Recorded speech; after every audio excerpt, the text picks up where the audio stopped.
Bi Aida Odinga, welcome, karibu sana. Asante.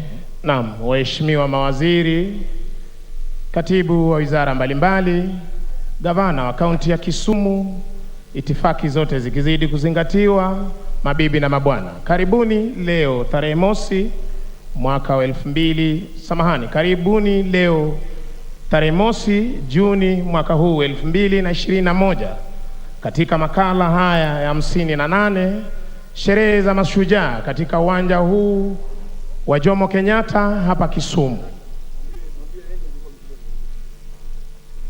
Mkuu wa gwaride hii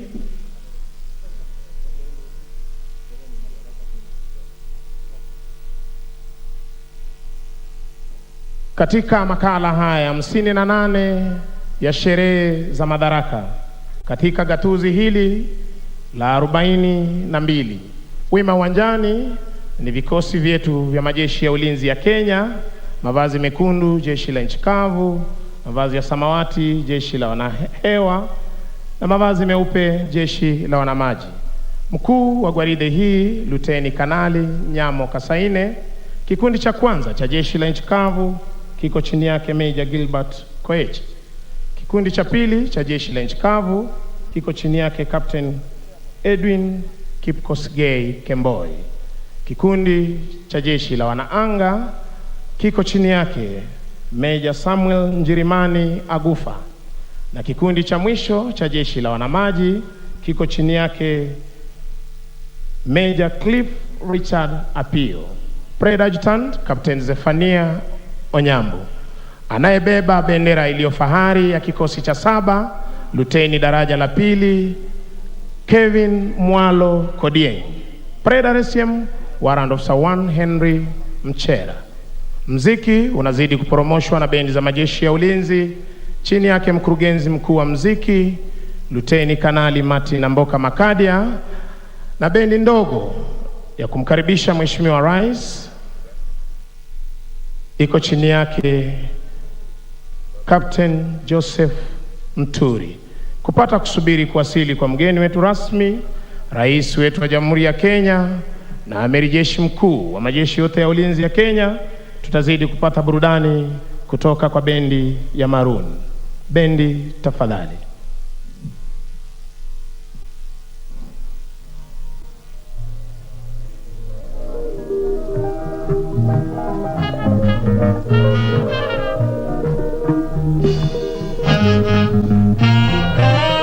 Karibu Kisumu, karibu Kisumu Kenya, baba wetu wa taifa, uongozi wako wa hekima tunamani, kiongozi mwadilifu, kiongozi wa upendo, baba wetu wa taifa, ongera, tunakupenda, kiongozi wa wote, umeunganisha wa Kenya, asante, umeunganisha wa Kenya wote, asante, nia yako kuu, Kenya isonge mbele, nia yako kuu, ni Kenya ibadilike, wa Kenya, usonge mbele pamoja, wa Kenya, usonge mbele pamoja, usonge mbele kwa umoja na amani, usonge mbele pamoja, tushirikiane, tushikane mikono, bendera yetu sasa, bendera yetu ya pepea, bendera yetu leo, bendera yetu ya pepea, tusimameni sote, bendera yetu ya pepea, ni siku ya furaha, bendera yetu ya pepea, ni siku ya kusherekea, bendera yetu ya pepea, ni siku ya madaraka, bendera yetu ya pepea, bendera yetu ya pepea.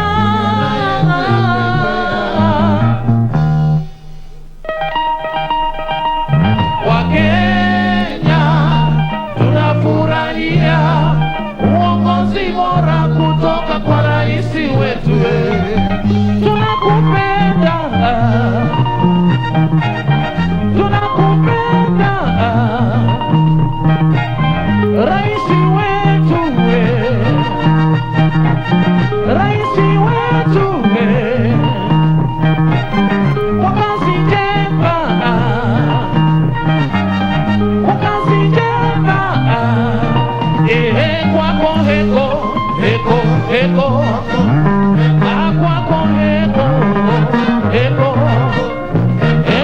kazi njema, eko kwa kazi poa, eko unaunganisha Wakenya wote, eko etiji bora baba, eko atiji lomo, eko wako heko, eko wako heko, eko ha wako heko.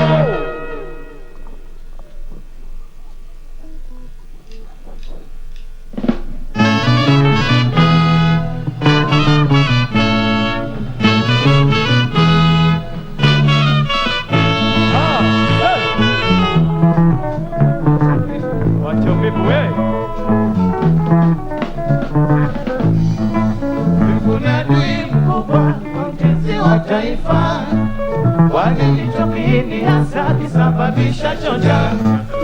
Ewe ndugu yangu amka kumekucha, kamata jembe na panga twende shamba. Hata wewe mwanangu amka kumekucha, kwani hizi ndizo saa za kwenda shule. Hata wewe karani amka kumekucha, kwani hizi ndizo saa za kwenda kazi.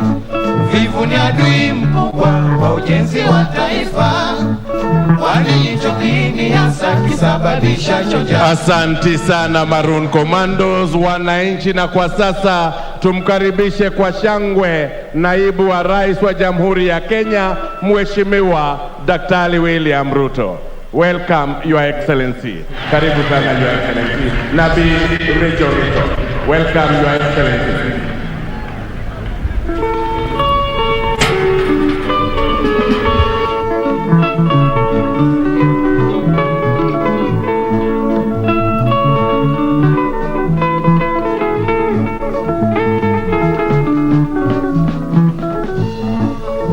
Ni adui mkubwa wa ujenzi wa taifa, kwani hicho kiini hasa kisababisha choja. Ewe ndugu yangu amka kumekucha, kamata jembe na panga twende shamba. Hata wewe mwanangu amka kumekucha, kwani hizi ndizo saa za kwenda shule. Hata wewe karani amka kumekucha, kwani hizi ndizo saa za kwenda kazi. Vivu ni adui mkubwa wa ujenzi wa taifa, kwani hicho kiini hasa kisababisha choja. Ewe ndugu yangu amka kumekucha, kamata jembe na panga twende shamba. Hata wewe mwanangu amka kumekucha, kwani hizi ndizo saa za kwenda shule. Hata wewe karani amka kumekucha, kwani hizi ndizo saa za kwenda kazi.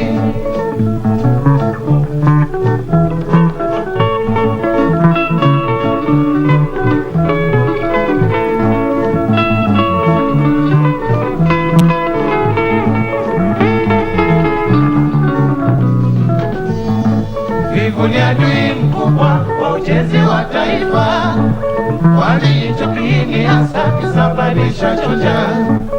Ewe ndugu yangu amka kumekucha, kamata jembe na panga twende shamba. Hata wewe mwanangu amka kumekucha, kwani hizi ndizo saa za kwenda shule. Hata wewe karani amka kumekucha, kwani hizi ndizo saa za kwenda kazi. Uvivu ni adui na ujenzi wa taifa, ujiepushe na uvivu tujenge taifa. ndugu yangu, Kumekucha amka wende shamba, ujiepushe na uvivu tujenge taifa. mwanangu, Kumekucha amka wende shule, elimu ndiyo msingi wa maendeleo. karani. Kumekucha amka wende kazi, Ujiepushe na uvivu tujenge taifa. uvivu, Ni adui na ujenzi wa taifa, ujiepushe na uvivu tujenge taifa.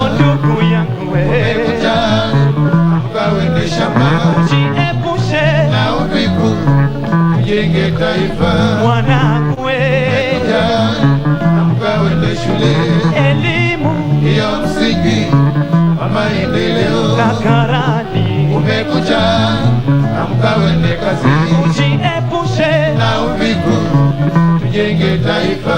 uvivu, Ni adui na ujenzi wa taifa. ujiepushe Na uvivu, tujenge taifa.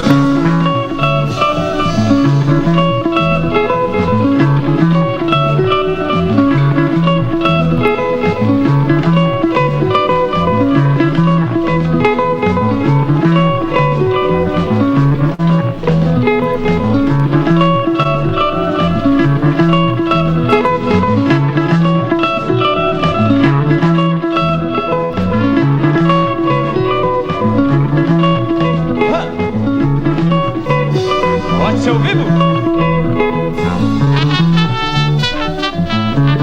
wacha uvivu wewe.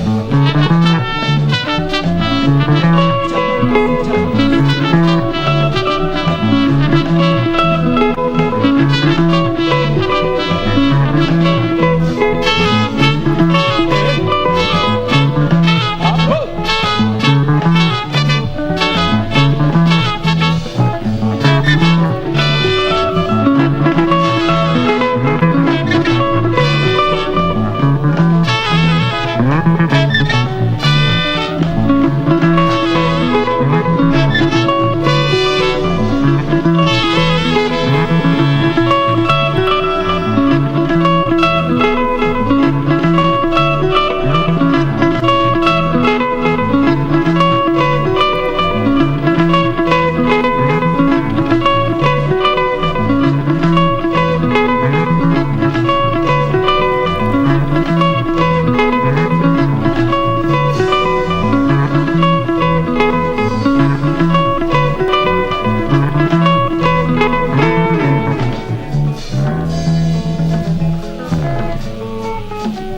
Asante sana bendi ya Maroon Commandos.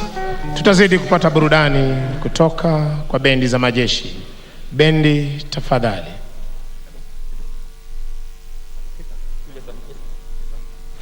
Na tumkaribishe kwa shangwe sasa aliyekuwa waziri mkuu Mheshimiwa Raila Odinga. Tumkaribishe kwa shangwe.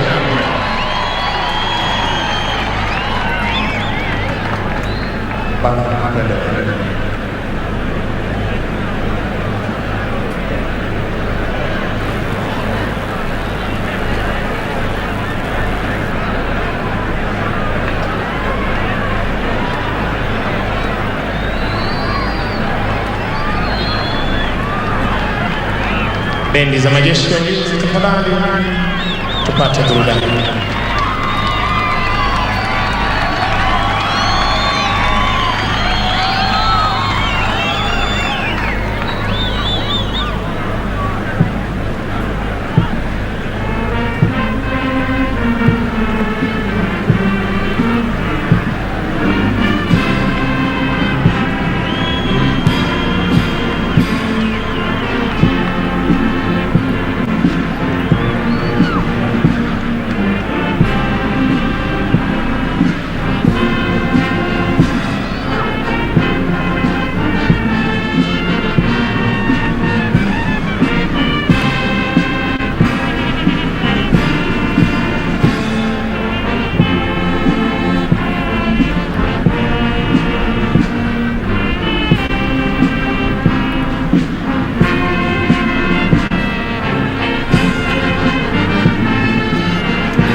Na basi wananchi, tumkaribishe kwa shangwe na vigelegele Mheshimiwa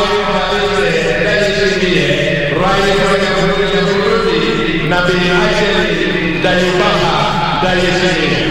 Welcome, Your Excellency. Welcome to Kisumu. Karibuni sana.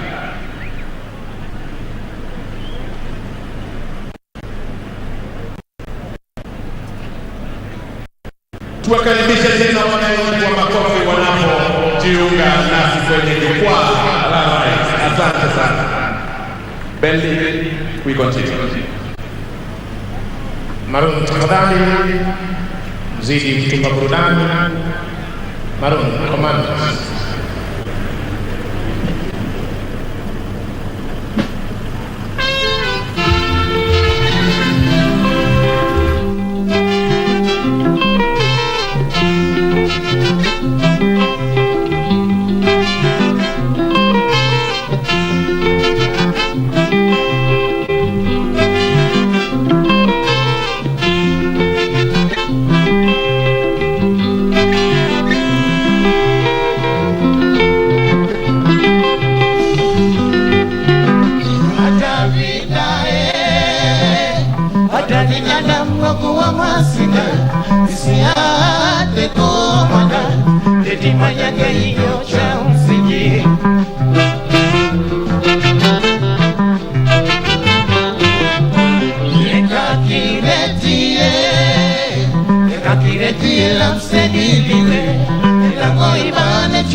Rhythm ya Rono Brown.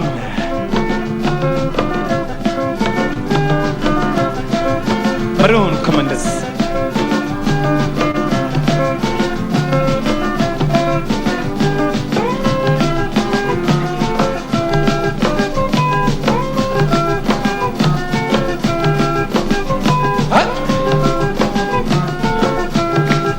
Wapi makofi? Makofi mawili tu. Twende wote. Asante Maroon. Turudi kwa bendi za majeshi ya ulinzi kuzidi kutupa burudani. Bendi za majeshi ya ulinzi, tafadhali.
Tutarudi kwa bendi ya Maroon Commandos.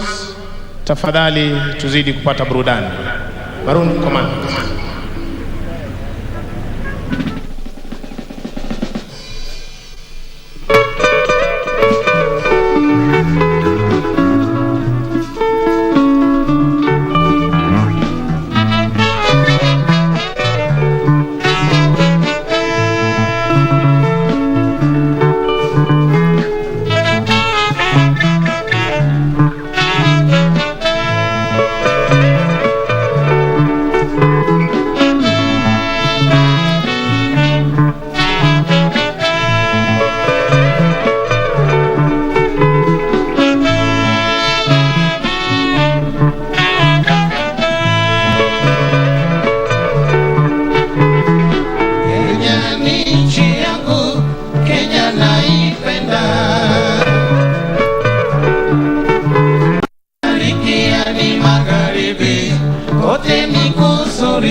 Hapa kwetu Kenya,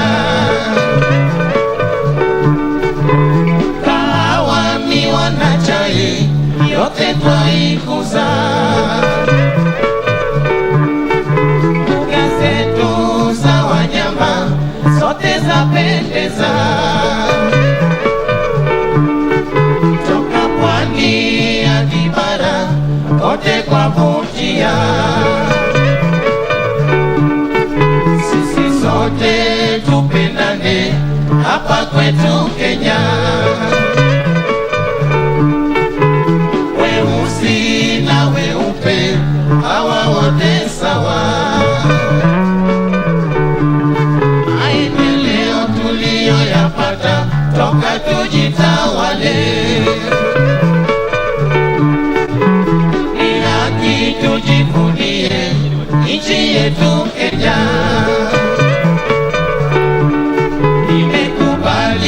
Kuilinda nchi yangu Kenya, mchana na usiku sitarudi nyuma. Nimekubali kuilinda nchi yangu Kenya, mchana na usiku sitarudi nyuma.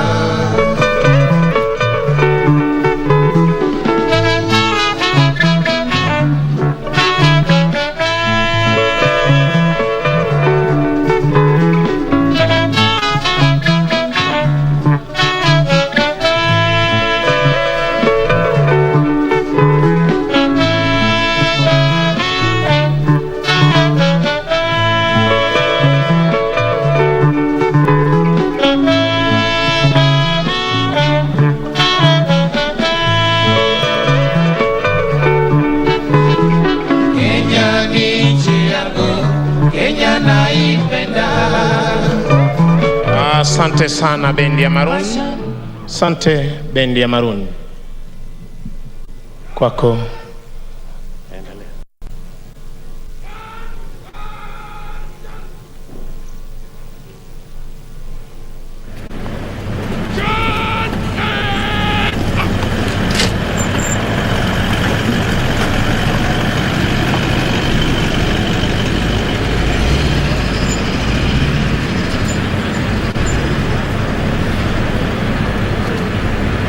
Na tumkaribishe kwa shangwe mama wa taifa Kenyatta.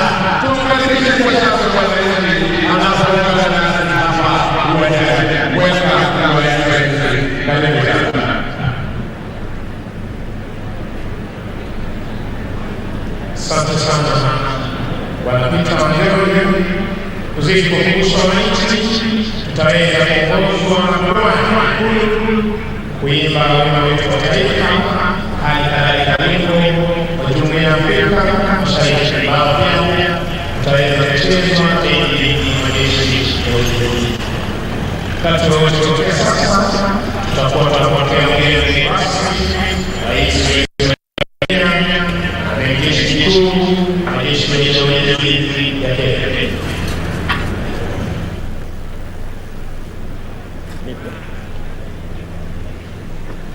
Kwako Gitone. Naomba sote sasa, mabibi na mabwana, tusimame ili tuweze kumkaribisha Mheshimiwa Uhuru Kenyatta, Rais wa Jamhuri ya Kenya na Amiri Jeshi Mkuu katika sherehe yetu ya leo katika uga wetu wa kimataifa wa Jomo Kenyatta hapa Kisumu. Niombe tuwe tayari sasa wote, atakapoingia ugani tuweze kumkaribisha kwa furaha ili ajihisi kwamba yuko mahala panapostahili. Bendi Maroon Commandos, tuungane tafadhali.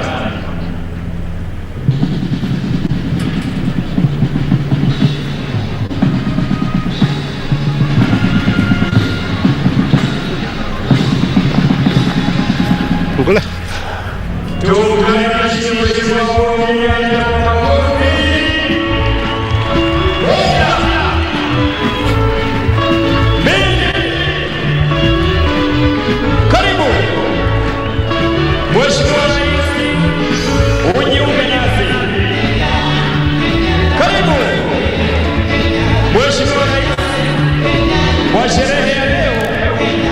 Sherehe ya Madaraka. Karibu. Moja.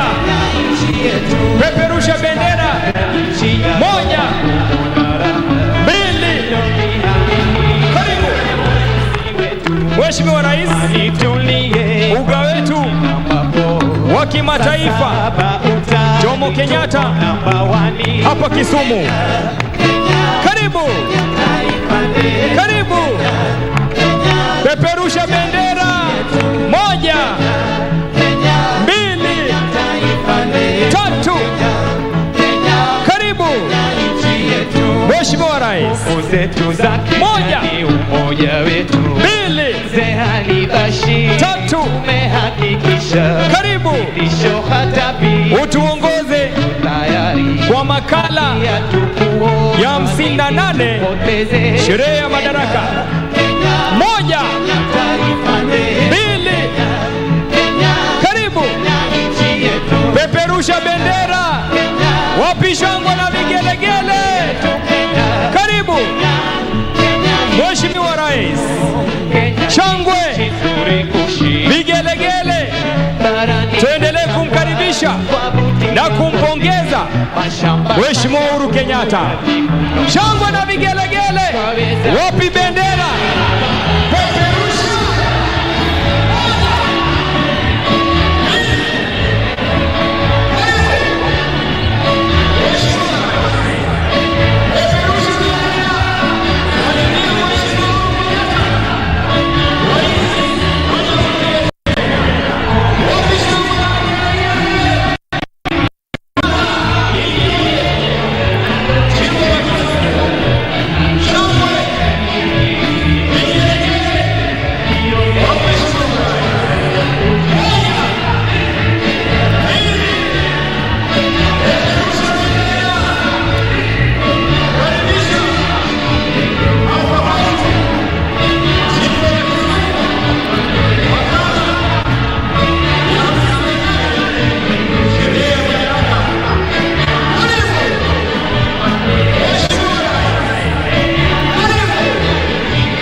Wapi shangwe uwanja mzima? Peperusha bendera uwanja mzima. Karibu. Karibu. Sana. Asante Maroon Commandos. Asante Maroon Commandos. Asante sana Gitone. Tutabaki tukiwa tumesimama kwa ajili ya wimbo wa taifa na wimbo wa Jumuiya ya Afrika. Ungane sote kwa pamoja kuweza kuimba wimbo wa taifa, hali kadhalika wa Jumuiya ya Afrika Mashariki.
wa gwaride hili kuja kuomba ruhusa kutoka kwake Rais wa Jamhuri ya Kenya na Amiri Jeshi Mkuu wa Majeshi ya Ulinzi ya Kenya kuweza kukagua gwaride lililoandaliwa na Majeshi ya Ulinzi ya Kenya.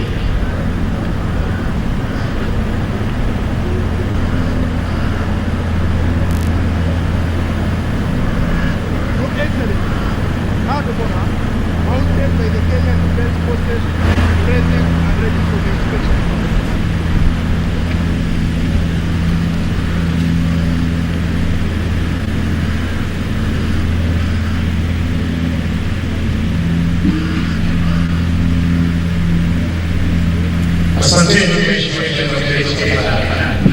Nayesikiliza Rais wa Jamhuri ya Kenya, Mkuu wa Majeshi ya Ulinzi ya Kenya,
tunazidi kukumbusha kila wakati unapokutana na bendera hii ya kikosi kuweza kuisha na kuwapatia sare za serikali kuweza kupiga saluti.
Sasa mkuu wa gwaride hili naomba idhini kutoka kwa rais wetu na amiri jeshi mkuu wa majeshi ya ulinzi kuweza kuondoa wanajeshi hao wajane kule tu eneo rasmi na watakapokuwa wakichukua nafasi yake kwenye jukwaa maalum.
za kijeshi, bendera ya kikosi, mshati huwa mbele unavyoshuhudia uwanjani, kala ofisa pamoja na RS.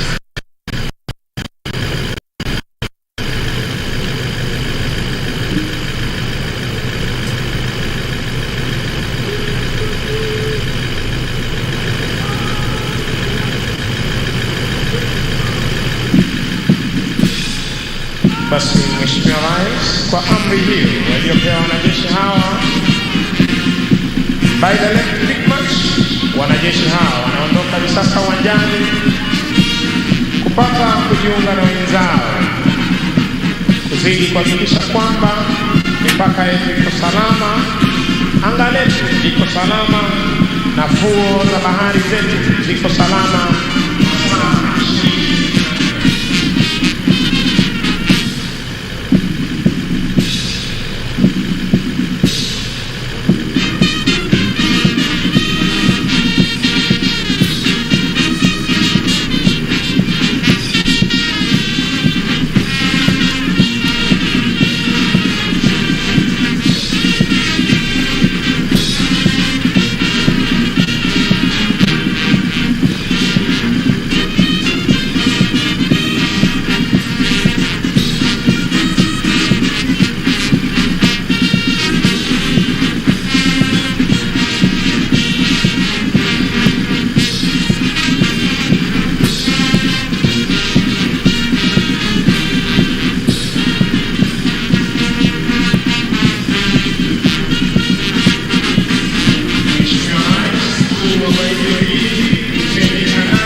Diamond Formation. Wapigieni makofi. Hawa ni vijana wetu hapa nyumbani, hakuna mgeni hata mmoja. Kumbuka hizi ndege kwa kweli zina uwezo mkubwa wa kuweza kuruka kwa kubeba makombora mazito, na inaweza kupiga na kurudi nyuma zikiwa kitumia mwendo wa kasi kabisa. Mheshimiwa Rais, ndege ya tatu ambayo inakuja ni ndege aina ya Tiara, aina ya Puma. Inakuja uzuri kabisa ikiwa imebeba bango kubwa kabisa bango ambalo linasema God bless Kenya. Wapigieni makofi hawa marubani. Mheshimiwa Rais, jambo la kufurahisha ni kwamba marubani wa ndege hii ni akina dada, Captain ambaye ni Captain Orina na Captain Mutua. Wapigieni makofi wanapopita hapo mbele ya jukwaa ya rais, wakiwa wamebeba bango ambalo lina ombi nzuri kabisa, Mwenyezi Mungu aweze kuibariki Kenya. Basi Mheshimiwa Rais, wanapopita ndege ambayo nitakuwa nikitarajia sasa hivi ni ndege aina ya Spartan ambayo inaongozwa naye Meja Omar pamoja na Meja Chacha, na kwa mengi zaidi namkaribisha mwenzangu Kopro Emmanuel Banzi aweze kutuletea tafrija za wanaanga wanamyavuli. Asante sana mwenzangu. Mheshimiwa Rais wa Jamhuri ya Kenya na Amiri Jeshi Mkuu wa majeshi yetu ya ulinzi, angani hivi sasa ni wana Green Eagles, mojawapo wa vikosi vinavyokamilisha brigade ya operesheni spesheli za jeshi letu la nchi kavu. Kikosi hiki kiko chini yake Kanali John Njeru ambaye ndiye kamanda wa brigade hii kwa sasa. Kikosi hiki kilianzishwa mnamo mwaka 1987 na baada ya mafunzo ya mwaka mmoja, wanajeshi wa kikosi hiki walikuwa wamebobea kwa kuruka na kudhibiti parachuti wakiwa angani tayari kabisa kwa shughuli mbalimbali za ulinzi wa taifa. Basi kama mantiki ilivyopangwa, mantiki ya leo ni mantiki ya sherehe na moshi unaopulizwa. Huyu ni gwiji wa maruko anayefahamika kama afisa mteule daraja la pili Sami Tirop, akitumia kilipuzi cha moshi kuashiria wana Green Eagles kwamba hali ya anga ni shwari na vile wanausoma kadri upepo unavovuma.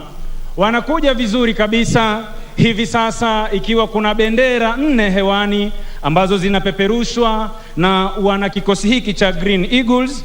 Ya kwanza kabisa ikiwa ni bendera ya Jamhuri yetu ya Kenya, ya pili ikiwa ni bendera ya majeshi yetu ya ulinzi, ya tatu bendera ya kaunti ya Kisumu, na ya 4 ni bendera ama bango lililo na maudhui ya sherehe hii nalosema pamoja tusonge mbele. Kikosi hiki Mheshimiwa Rais kinafahamika kwa kutekeleza operesheni zake usiku wa manane ili kuweza kumnyemelea adui. Anakuja kwa maridadi kabisa hapa akitumia ujuzi wa hali ya juu alionayo Jump Master Warrant Officer 2 Sami Tirop.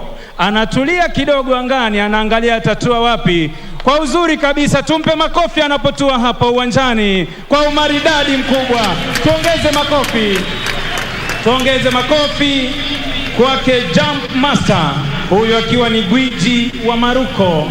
Mheshimiwa Rais, hivi sasa tunatarajia bendera yetu ya Jamhuri ya Kenya kuweza kutua mahali hapa kulingana na mantiki kama ilivyopangwa, mantiki ya sherehe hii ya Madaraka.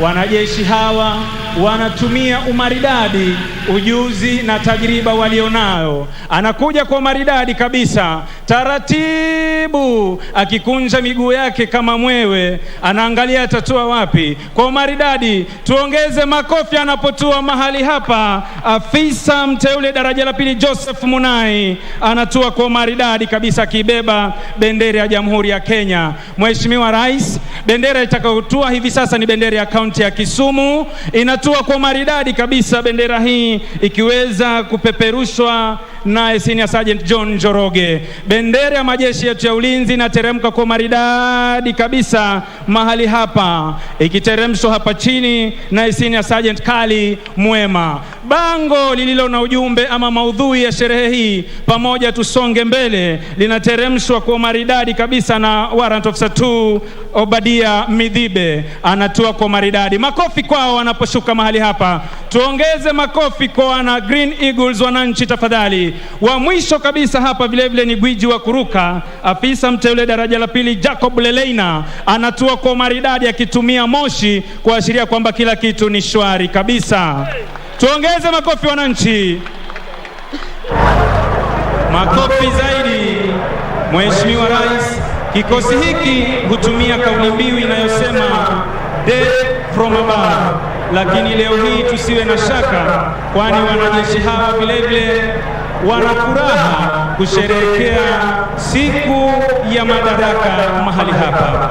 Basi kama ilivyo desturi, wanajeshi hawa sharti kuweza kujikunjia wenyewe parachuti hizi ili kuziweka tayari kabisa iwapo zitahitajika wakati wowote. Hiyo ndiyo shughuli walionayo mahali hapa, kisha kuhakikisha kwamba wanajipanga kabla ya kupeana heshima yao kama ilivyo mila na desturi zetu za kijeshi.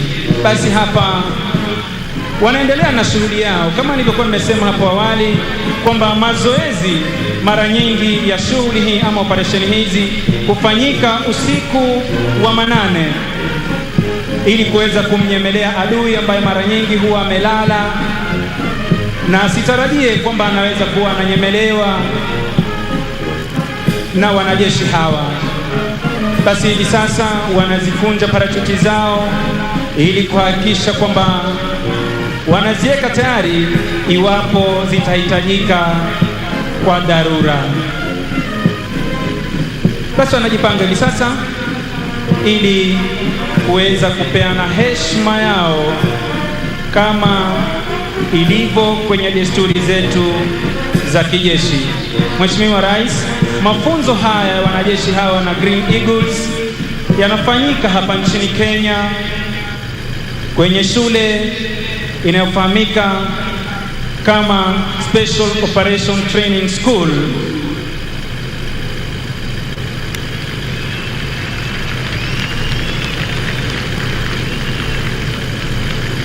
Wananchi tuongeze makofi wanapoondoka hapa uwanjani wanajeshi hawa. Makofi tafadhali. Baada ya onyesho hili lao wana Green Eagles.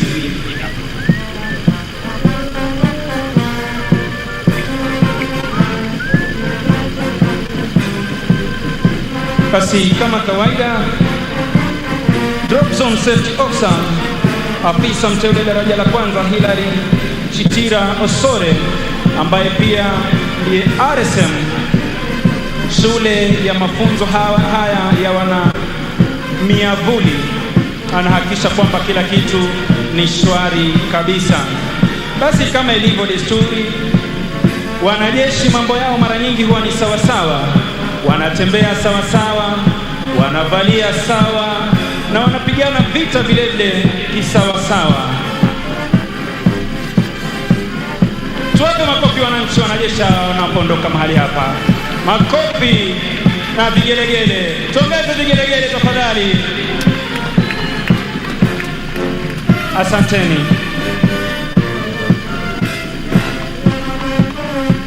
Basi Mheshimiwa Rais wakiondoka hapo uwanjani, wana Green Eagles wakiongozwa na aliyekuwa wa kwanza kabisa kutua mahali hapa, afisa mteule daraja la pili Sami Tiro. Asanteni. Mheshimiwa Rais hivi sasa atarudisha kwake mwenzangu Ben Misango aweze kuendelea. Mheshimiwa Rais, na huo ndio utakuwa mwisho wa tamasha zetu za kijeshi kwa pamoja.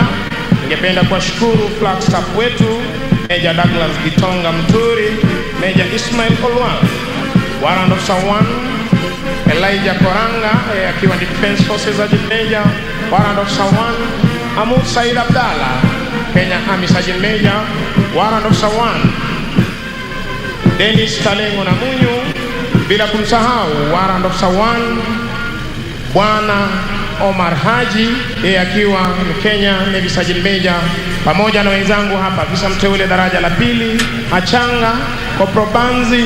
Ni mimi wenu Misango Mbae nikiwarejesha moja kwa moja hadi kwake Presidential Press Service Bwana Moses Wafula.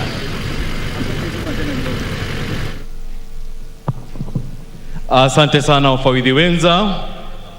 Naomba tutulie kwa maombi. Tutaongozwa kwa maombi ya kimila na mzee Jotham Ajiki Ondu kutoka kaunti ya Kisumu. Walam nyasachira mogajuang nyasachingwe ugi warom hini obongo nyakalaga nyasai moklokre hachungi nyimi kalami kwedie pinyo mar Kenya Jomo dake haja nangari wadi gwedhi ker mar Kenya moluor gi lala migosi Uhuru Kenyatta gi jogo duto makonyo rito piny. Gwedho Uhuru ongo wang'ariek sipolidho chieng' jamondo kune bwanga ka chieng' wuok ugwe owuok ne maber, ka chieng' podho imbo opodh ne maber. Alami ne Madaraka makawuono odiochiengni remb jo Kenya no ochwe koula mon gi chuo no yiecho lepgi ni mondo wayud gimo kaka wayudo loch maber. Miwa kwe makende, miwa kwe ma ok jarao, kwe ma ok wendo, mondo gandawa oyud dongruok kod nyak makende. Alami ni piny otimo mudho, korona nitie, kwe magi jatelo. Alami kakelo magi duto iri, ochop iri malo, e polo malo, piach.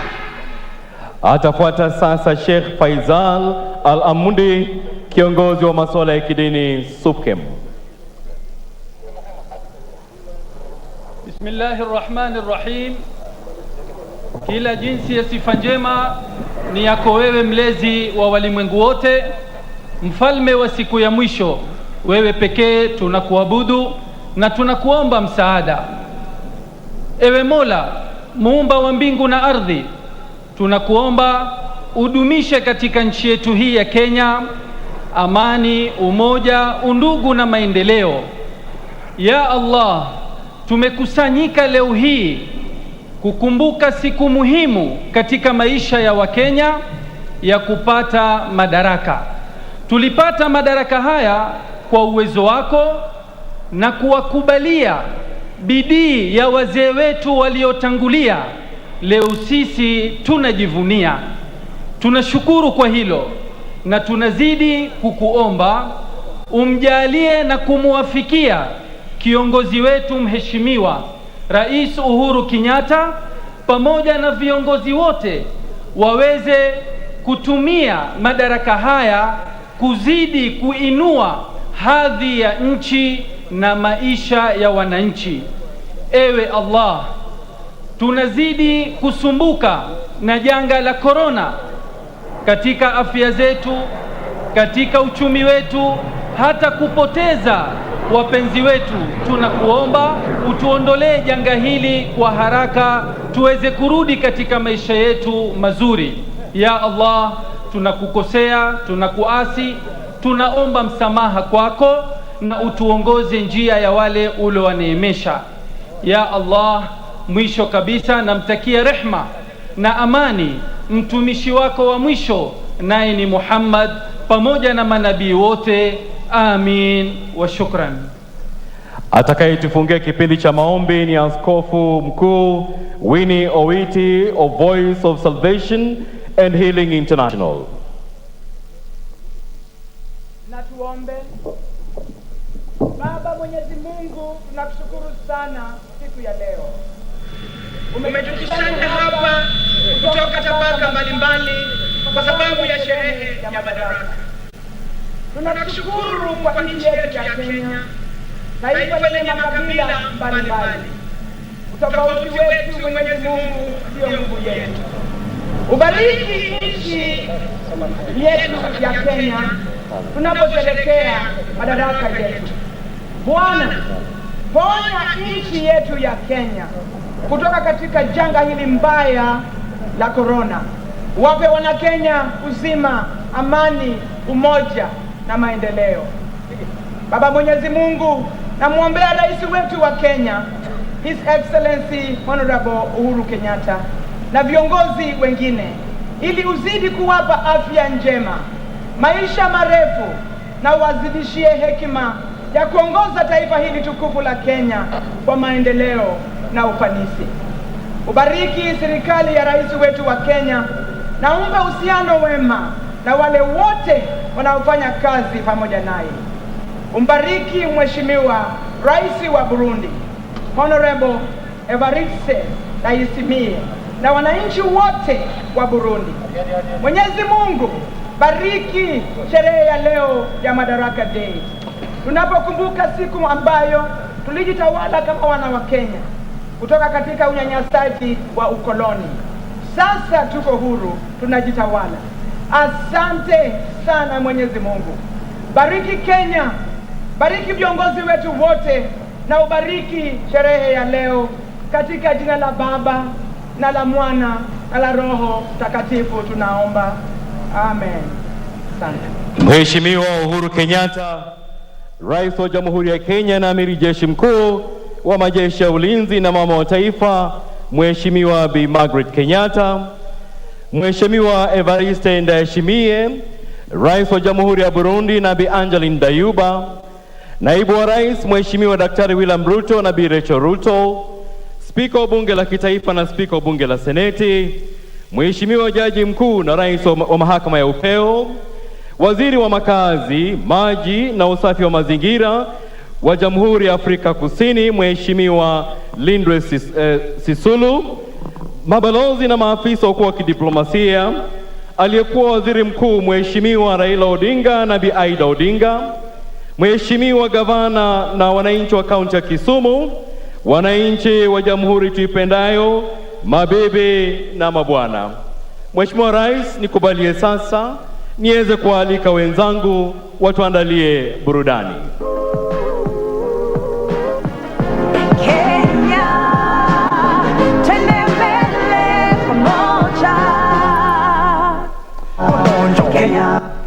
Welcome, welcome, welcome, Your Excellency, ladies and gentlemen, Kenyans from all over Kenya and the world watching us right now on the World Wide Web. Your Excellency, the writer said that we do not sit and eat because we don't have food in our houses.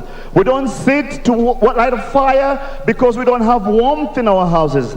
The writer said we do it because it's the right thing to do. And this morning, Kenyans from all over the world and all over Kisumu County are here celebrating this wonderful occasion right here in Kisumu County. Asante sana. Maudhui wa mwaka huu ni pamoja tusonge mbele. Jina langu ni Doris Janet Okumu, maarufu Adori Nyaro Kumunya Magdalena, Ramogi FM. Hapa nyumbani tunasema kanyakla wasud mbele. Well, for those of you who don't understand that language which will be spoken in heaven, all she meant was together we move forward.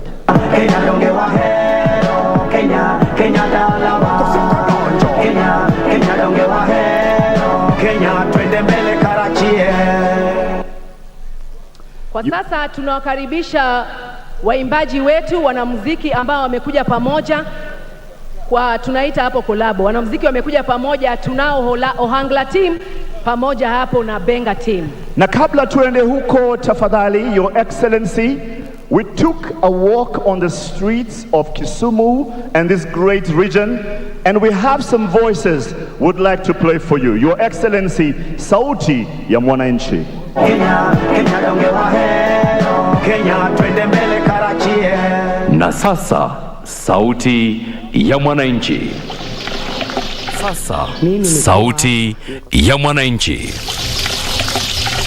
Mimi nikiwa hapa niko na furaha sana kwa huyu mheshimiwa wetu Rais Uhuru Kenyatta. Penye hii maji ilikuwa imefika nilikuwa nateseka sana. Niko na maji safi kwa boma. Nashukuru sana Rais Uhuru Kenyatta kuniletea stima ya last mile. Sikuwa na uwezo ya stima, nimeshatamani sana nipate stima. Kusema kweli, Rais umetujali sana sisi watu hapa chini, umetuinua, umetusaidia sana, tunashukuru sana.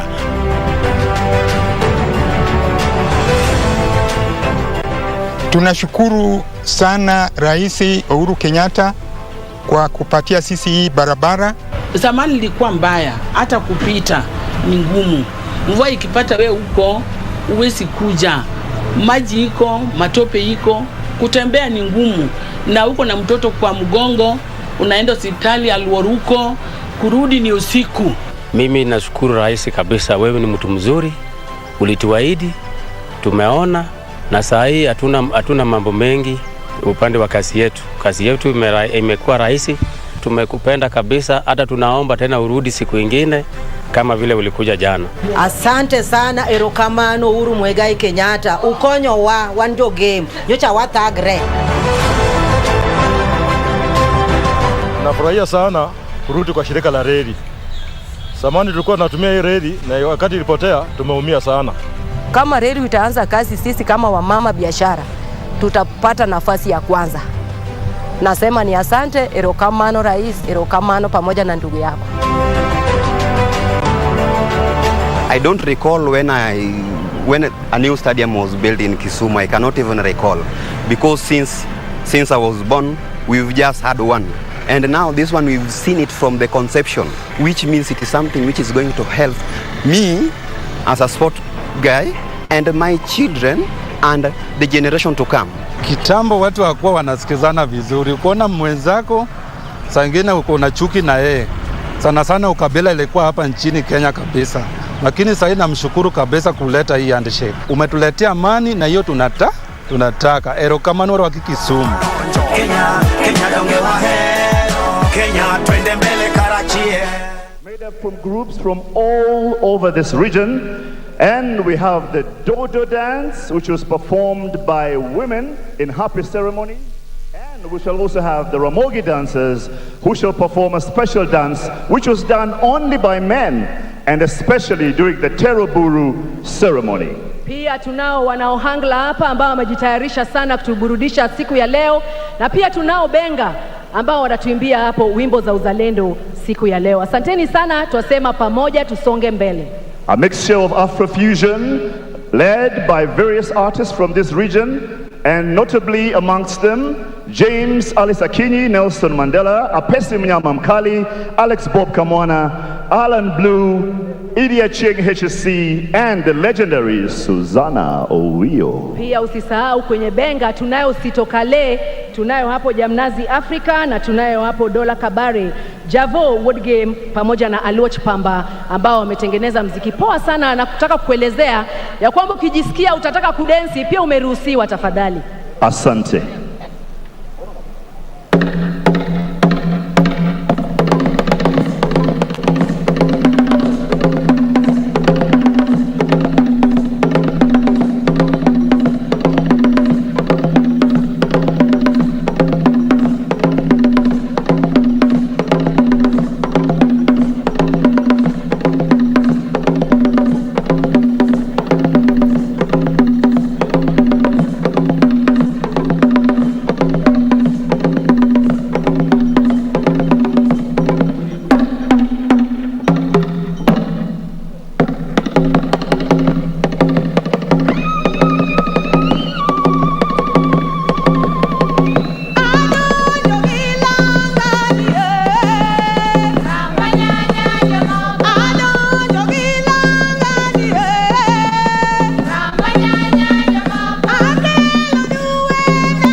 Wakenya ni siku ya furaha, twasherekea madaraka. MC Production.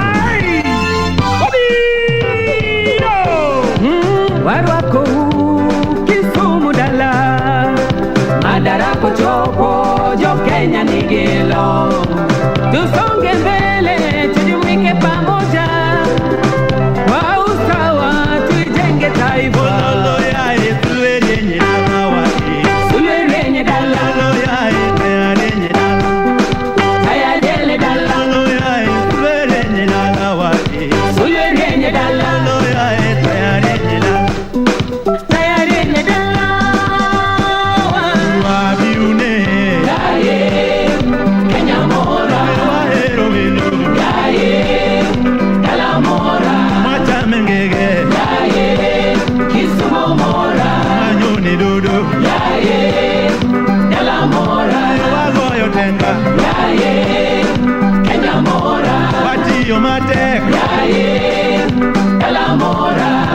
Madaraka tunayo ya kujenga taifa, madaraka tunayo ya kujenga taifa.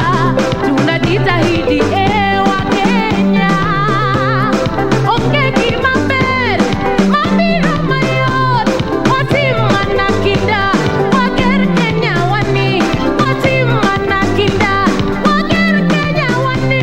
Tamaduni za Wakenya tunafurahia, mila zetu twazipenda, twazihifadhiwe, tunaishi kwa upendo na amani, tukifanya kazi kuboresha Kenya. Opinywa biune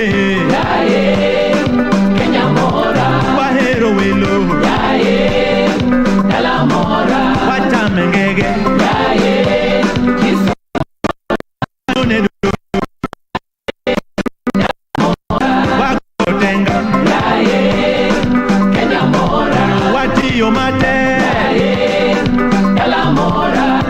tunapochapa kazi mashambani mwetu, tunapochapa kazi viwandani mwetu, hata wakati wa janga taifa bado tutasimama, hata wakati wakati wa janga, taifa bado tutasimama. Tutasimama, tutasimama, mololo. Ojende wakete Kenya chunywa, wamemwanigi uwezo mkubwa, wagere, wakonyre, wamakre.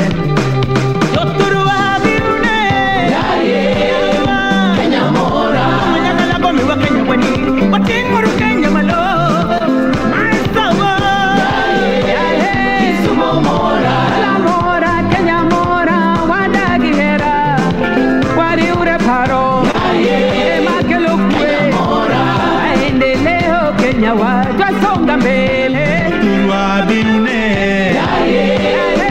Kenya mora wahero welo Kala mora wacha mengege Kisumu mora wanyone dudu Kala mora wagoyo tenga Kenya mora watiyo mate Kala mora.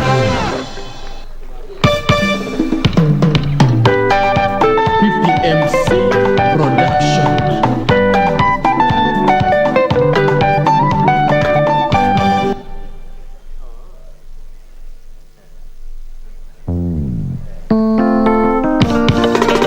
PPMC Production.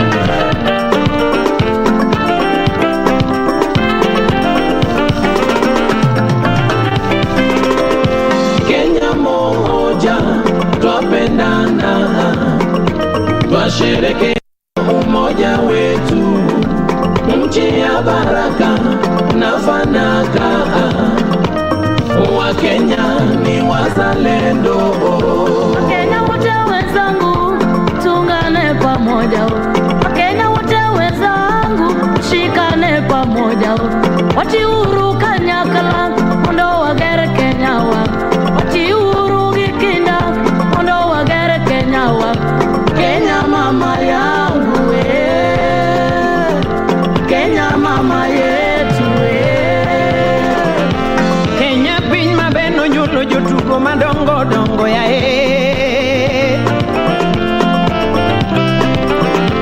Kenya piny mabeno nyulo jong'wech madongo dongo ya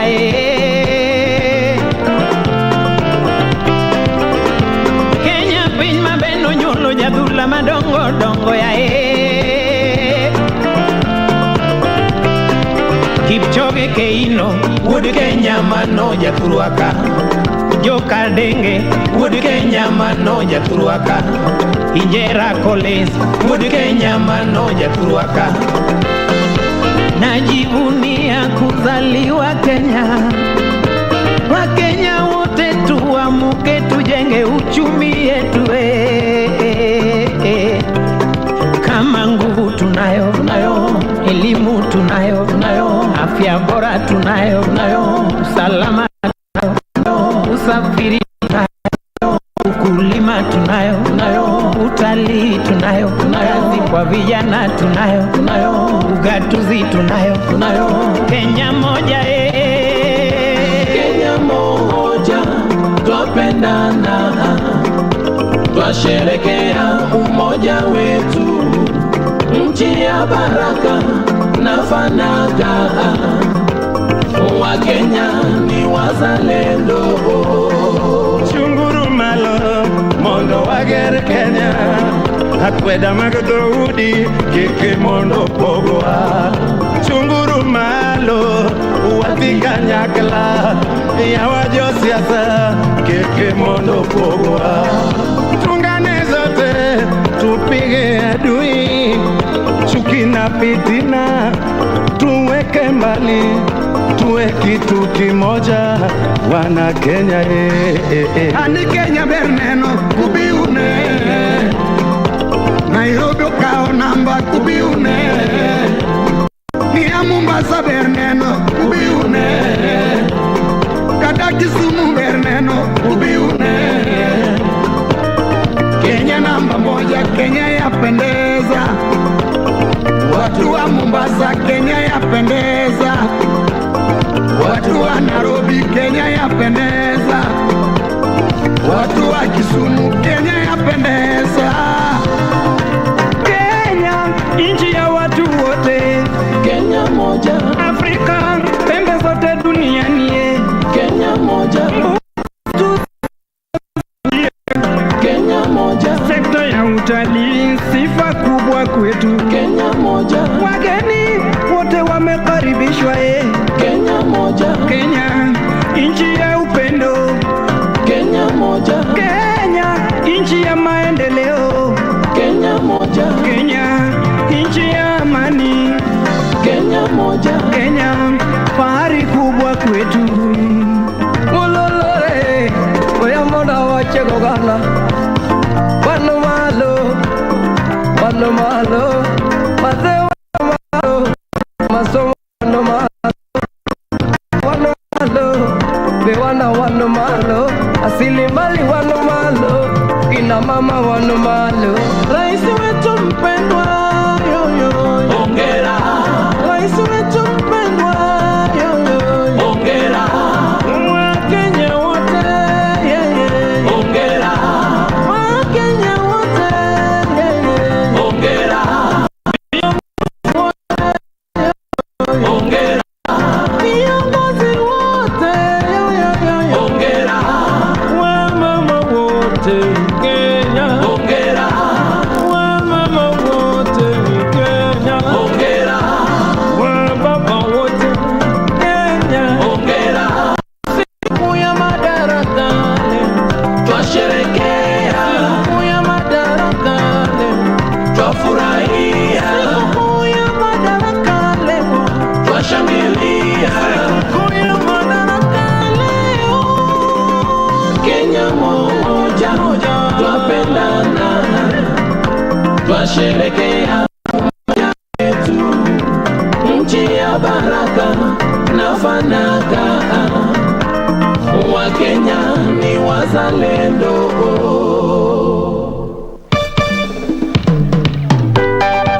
PPMC Production.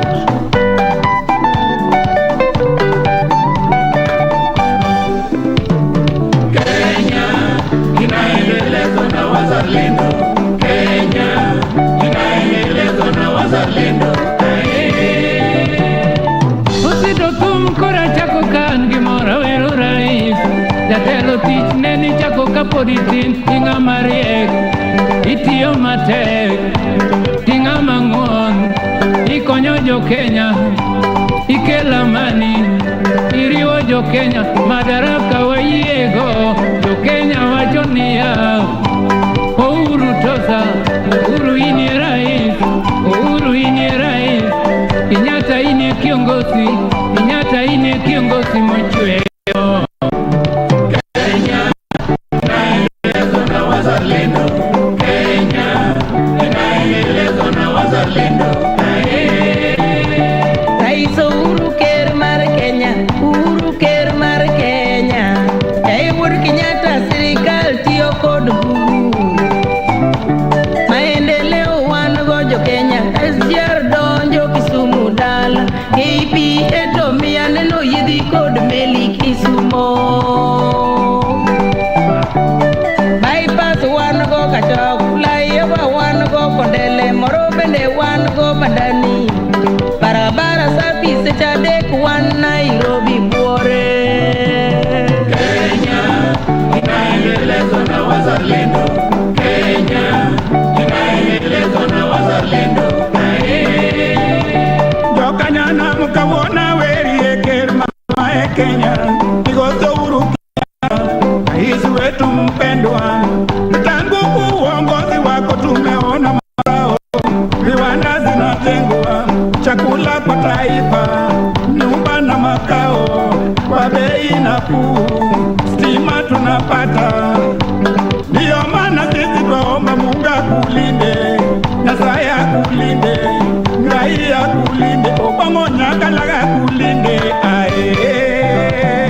Kenya inaendelezwa na wazalendo. Kenya inaendelezwa na wazalendo. Nyakalaga yiweth Kenya mangima, oganda ma e Kenya wan te wadoko joka ng'ato.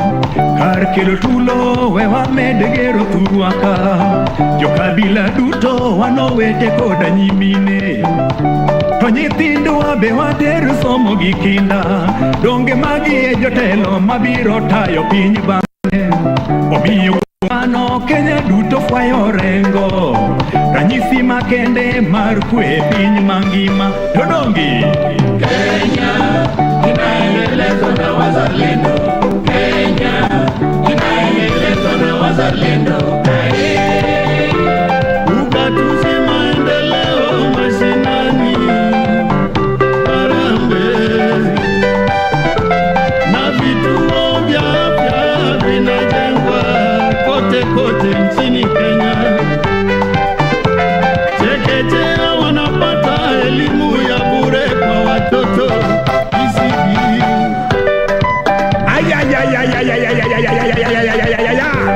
President wetu mpendwa, tunakupenda sana.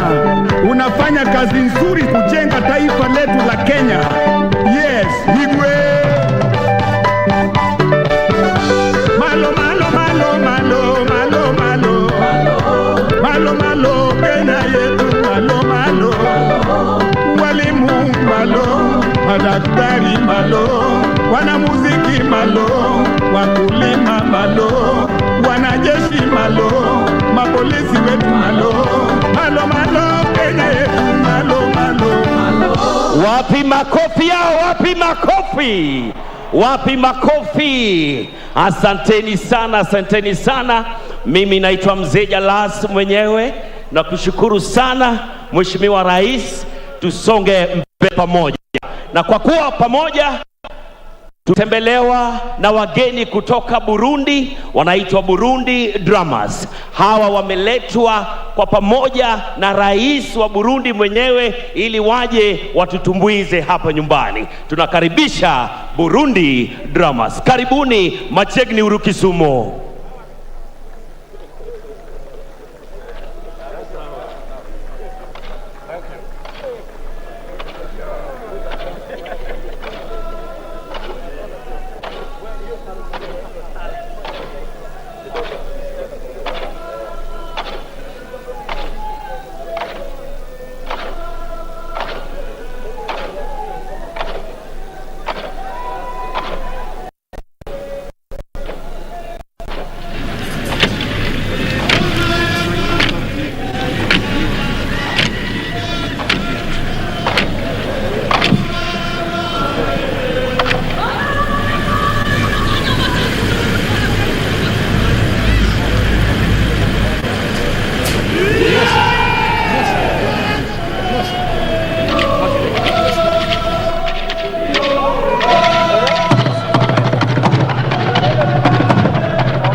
Wapi makofi yake? Wapi makofi?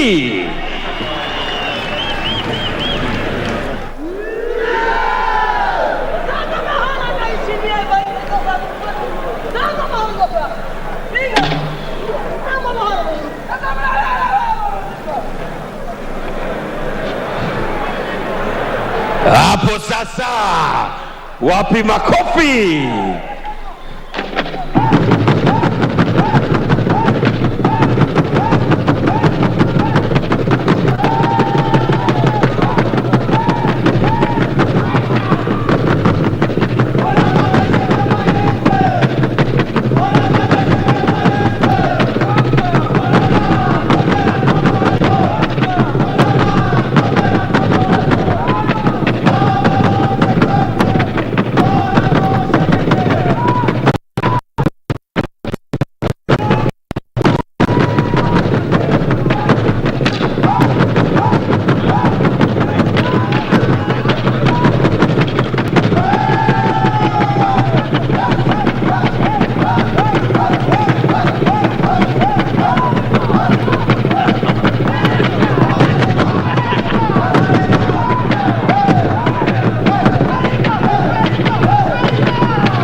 Tuwapongeze kwa makofi mabibi na mabwana.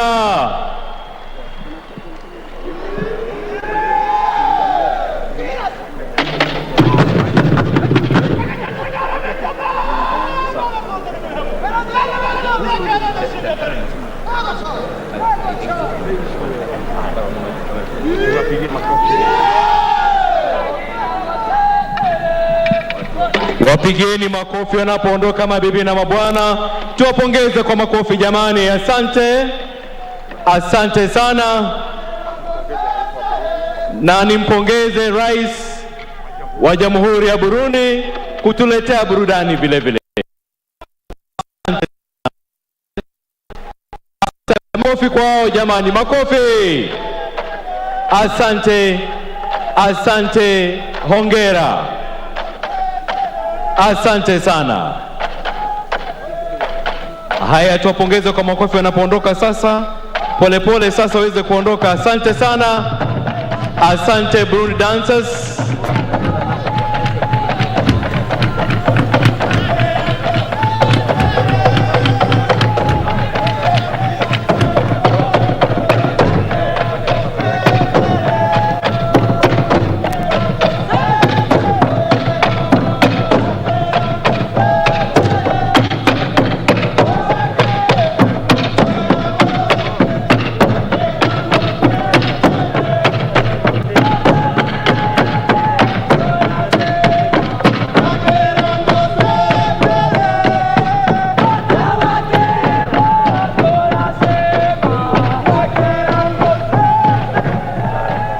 Asante sana, asante.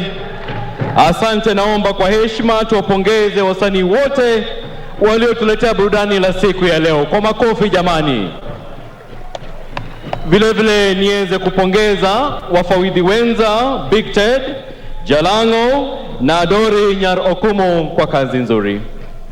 Kwa heshima kuu na unyenyekevu, Mheshimiwa Rais, naomba niruhusu nimwalike gavana wa kaunti ya Kisumu, Mheshimiwa Profesa Anyang' Nyong' atukaribishe kirasmi kwa ufupi. Asante Mheshimiwa Rais.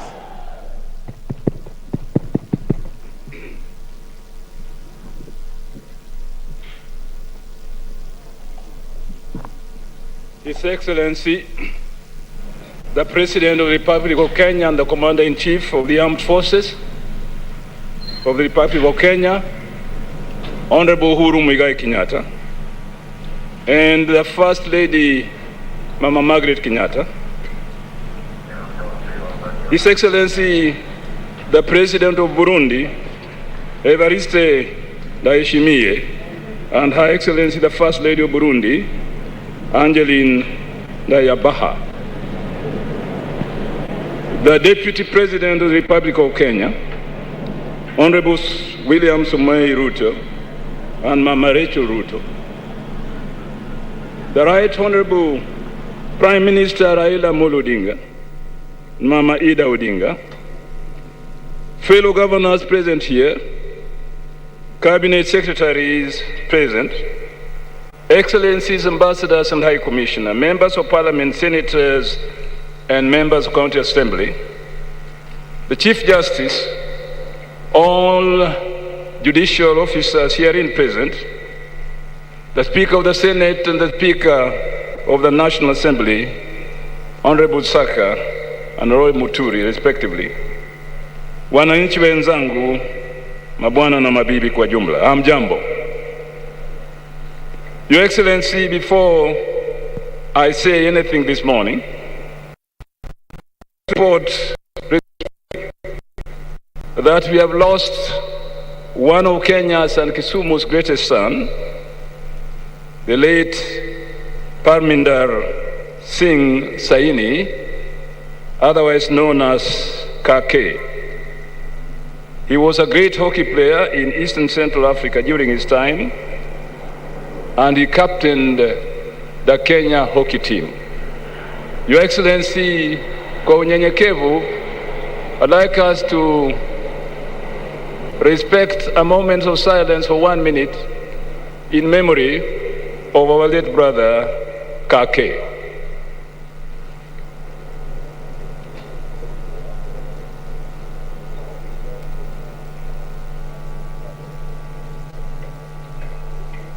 May the good Lord keep his soul in eternal peace. Amen. I would like to welcome you to this lakeside city of Kisumu, Your Excellency, and all your guests, and to the Lake region in general, on this great and memorable day, when we are assembled here to celebrate the 58th MADARAKA Day of our beloved Republic Kisumu, of Kenya. A day when we achieved our internal self-rule after being a British colony since 1920. Without the tremendous sacrifices that our nationalists made and the blood that was shed by the freedom fighters, we would not perhaps be here today. These gallant sons and daughters of our motherland sacrificed themselves so that they could build for a future Kenya, which would be free, prosperous, and united, providing all her citizens with a place to feel at home. Mr. President, let me thank you and your government most sincerely for what you have done to this region, my county in particular, in building for a better future for our people in terms of infrastructural development, creation of a promising investment climate, and supporting trade and commerce. I will not dwell more on that today, since, Your Excellency, you must exercise your bragging rights by telling this august gathering what your government has achieved in this region, how you have built for the future of this region. But let it be noted, Your Excellency, that most of what you have done, though their seeds were no doubt planted earlier, have flowered and flourished since the handshake between you and your brother Raila since March 2018. Few Kenyans, Your Excellency, would disagree with the reasons that you gave for handshaking. and the 9 principles you laid down as the foundations for a more resilient Kenyan nation. It was not only necessitated by the urgent need to restore peace, tranquility, and unity in the country following the conflict-ridden elections, but more to ensure that we slay the dragon of inconclusive elections in general that periodically precipitated post-election conflicts, thereby substantially retarding our development. Mr. President, we have no alternative in this country but to build a national, democratic, inclusive, and developmental Kenya. And all the 9 principles are well presented in simple and persuasive language in the document that 2 of you signed after that famous handshake. On this, we should be able to build a nation for our future generations. Mr. President, Kisumu has given Kenya some of the nation's happiest moments in our history. I do remember as a schoolboy the lyrics that Mama Uhuru sang in 1963 to propel KANU to a resounding victory in an election which historians have always called the Kenyatta elections. With Mzee Jomo Kenyatta and Jaramogi Oginga Odinga wearing Luo traditional beaded cap and addressing huge impromptu rallies in 1964, as they drove to Bondo to open Jaramogi's new home, it was quite clear, Your Excellency, that a new era had dawned in Kenya. Mzee Kenyatta and Jaramogi were ready to build a nation for the future generations of Kenyans. Subsequently, however, Kisumu saw sad moments that tarnished our nationhood and caused painful feelings of political exclusion among many Kenyan communities to the detriment of our national development agenda. Throughout all this period, Your Excellency, Kisumu has never turned its back on Kenya. We were nationalists in 1963. We remain nationalists today, embracing Kenya as one indivisible nation where all communities belong, happy to feel at home as one family in a national, democratic, and developmental Kenya. This, Your Excellency, is the essence of the Building Bridges initiative, to build for the future that our forefathers founded many years ago, and the future they yearned for. You and your brother Raila have once more recommitted yourselves to this noble mission. Please, don't look back. For as the Christian song goes, once to every man and nation comes a moment to decide. Then it is the brave man chooses, while the coward stands aside. Mr. President, I would also like to take this opportunity to plead with you to continue supporting devolution, because devolution works. And it's good for Kenya's agenda for political inclusion and a shared national prosperity from the grassroots upwards. The decision to hold national celebrations on a rotational basis across the counties is not only innovative on your part, Mr. President, but a visible and living demonstration that you are committed to devolution in building a prosperous Kenya, not just today, but for the future of our nation as well. Your government's commitment to promote universal health care has been embraced by all counties, and surprising innovative measures have been taken in that regard from one county to another. In Kisumu, for example, we have established maternity theaters in sub-county hospitals where mothers can now have cesarean section births outside Kisumu city. We are currently building a comprehensive cancer care center at the Jaramogi Oginga Teaching and Referral Hospital, complete with a complementary Sickle Cell Anemia Treatment and Research Center may be the first of its kind in our republic.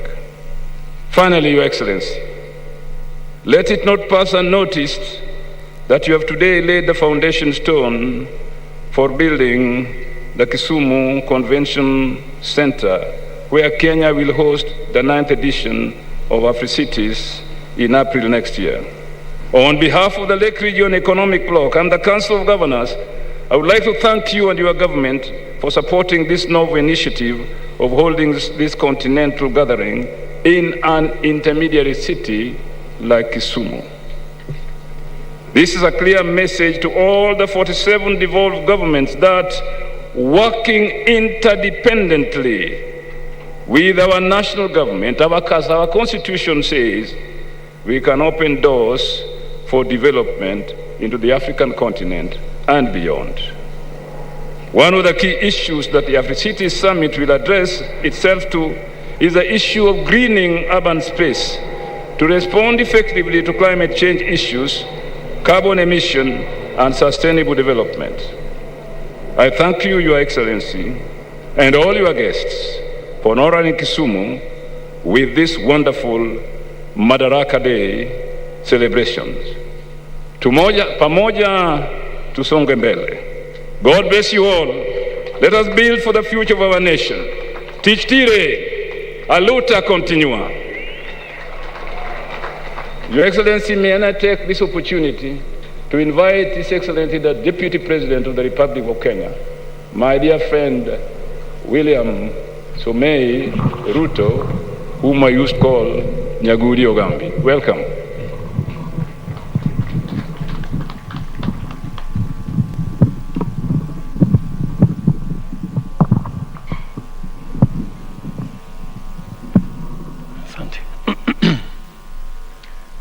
Your Excellency Uhuru Muigai Kenyatta, President of the Republic of Kenya and Commander-in-Chief of Kenya Defense Forces, Your Excellency First Lady Margaret Kenyatta, Your Excellency Everest Ndayishimiye, President of the Republic of Burundi, Your Excellency Angela Ndayishimiye, First Lady of the Republic of Burundi, my friend, the former Prime Minister, Raila Amolo Odinga, aka Baba,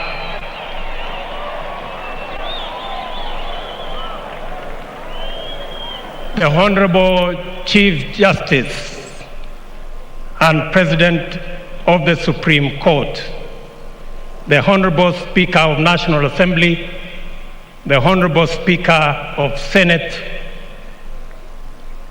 the Governor of Kisumu, and Mrs. Nyong'o, Cabinet Ministers present,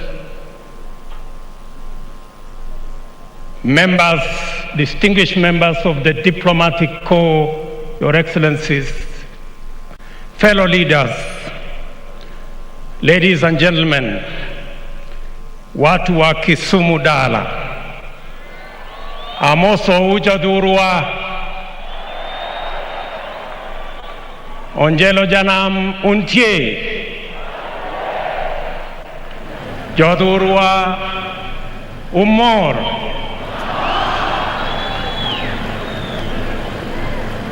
Mheshimiwa Rais, mimi nitasema kwa kifupi.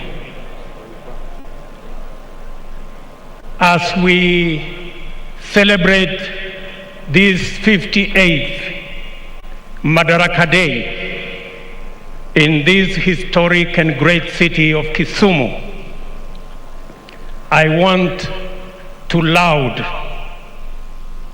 your 2 days launch of various projects in this county and in this region. It is a testimony that there is a government that works and delivers. And it goes to confirm two things. One, that a government that delivers is good for everybody, irrespective of how and who they voted for. And secondly, that a government that delivers brings the country together. Because what you have done in this county, the administration that you lead, is a confirmation that Kenya, it is possible to develop Kenya equally and bring everybody on board. Your Excellency, the success that the administration that you lead has shown in infrastructure development brings into sharp focus the next phase of our development, a phase that will give opportunity, create jobs, create value, and create wealth so that we can deal with a twin challenge of poverty and unemployment. Your Excellency, that opportunity beckons so that the millions of young people around Kenya and in this region can have a job, they can do business, they can pay taxes, and Kenya can stand proud in the family of nations. Finally, Your Excellency, as we celebrate this 58th Madaraka Day, we are reminded that our forefathers worked hard, toiled, shed blood, so that we can have a democratic nation, a nation anchored not on personalities, but on constitutionalism, a nation built not on the foundation of tribes or ethnicities, but built on the foundation of institutions, a robust legislature, a performing executive, an independent judiciary, and other independent institutions, so that we can all celebrate the firm foundation of the rule of law, not the rule of man. That is a befitting day for us to celebrate our forefathers for bequeathing to us this great nation.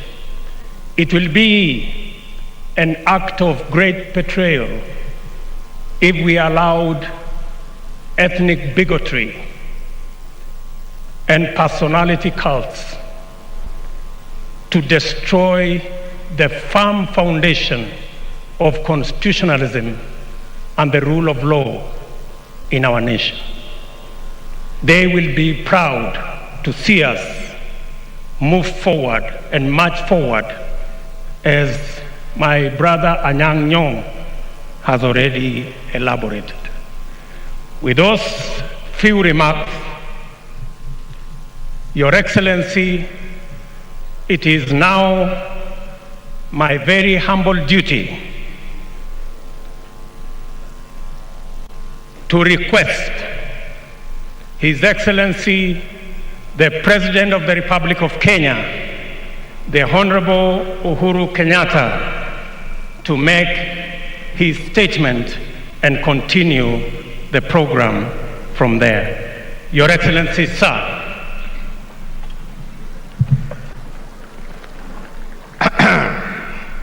Asante William. Tafadhali tuketi.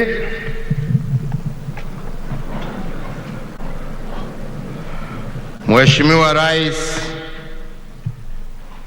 wa Jamhuri ya Burundi, Your Excellency President Everest Ndayishimiye,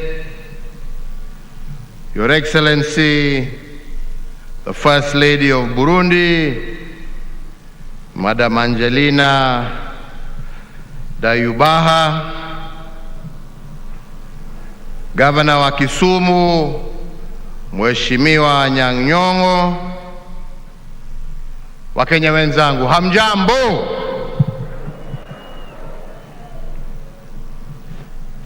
Sasa leo nitavunja protocol kidogo, mtanisamehe. Ningependa mbele ya niseme yale ambaye niko naye, nimualike ndugu yangu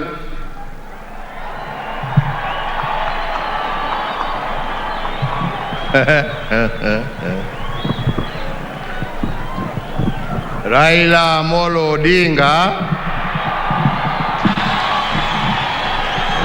Jacob,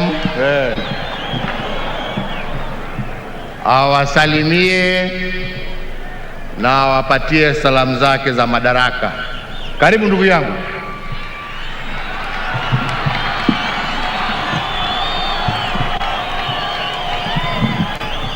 Haya. Jituro umor. Yokanyana umor. Your Excellency President Uhuru Muigai Kenyatta, First Lady Mama Margaret Kenyatta, Your Excellency President Evariste Ndayishimiye, President of the Republic of Burundi, Madam Angeline Ndayishimiye, First Lady of Burundi, Your Excellency William Samoei Ruto na Mama Rachel Ruto, the speakers of our parliament, the Chief Justice, all dignitaries who have been invited, wananchi wote, ladies and gentlemen, hamjambo tena. Leo ni leo.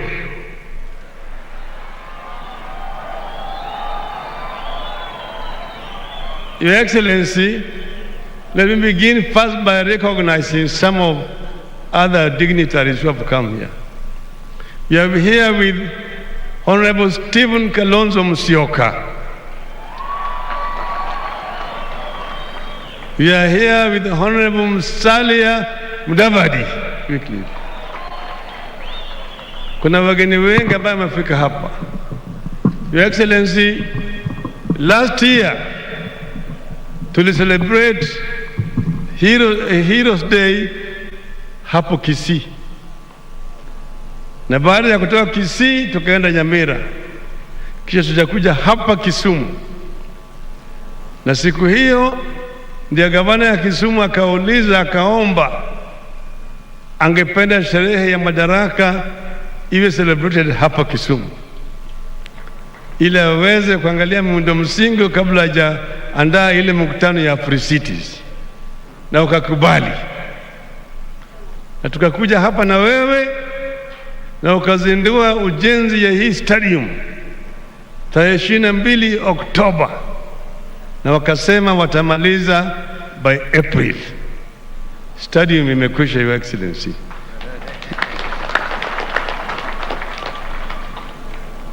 Tuko hapa vile vile, manake tulikuwa Kisii na kule tulishikaribisha vizuri. Leo kuna elders kutoka Kisii hapa, Professor Sorobea Nyacheo, then Mzee John Mburu na John Onyiego.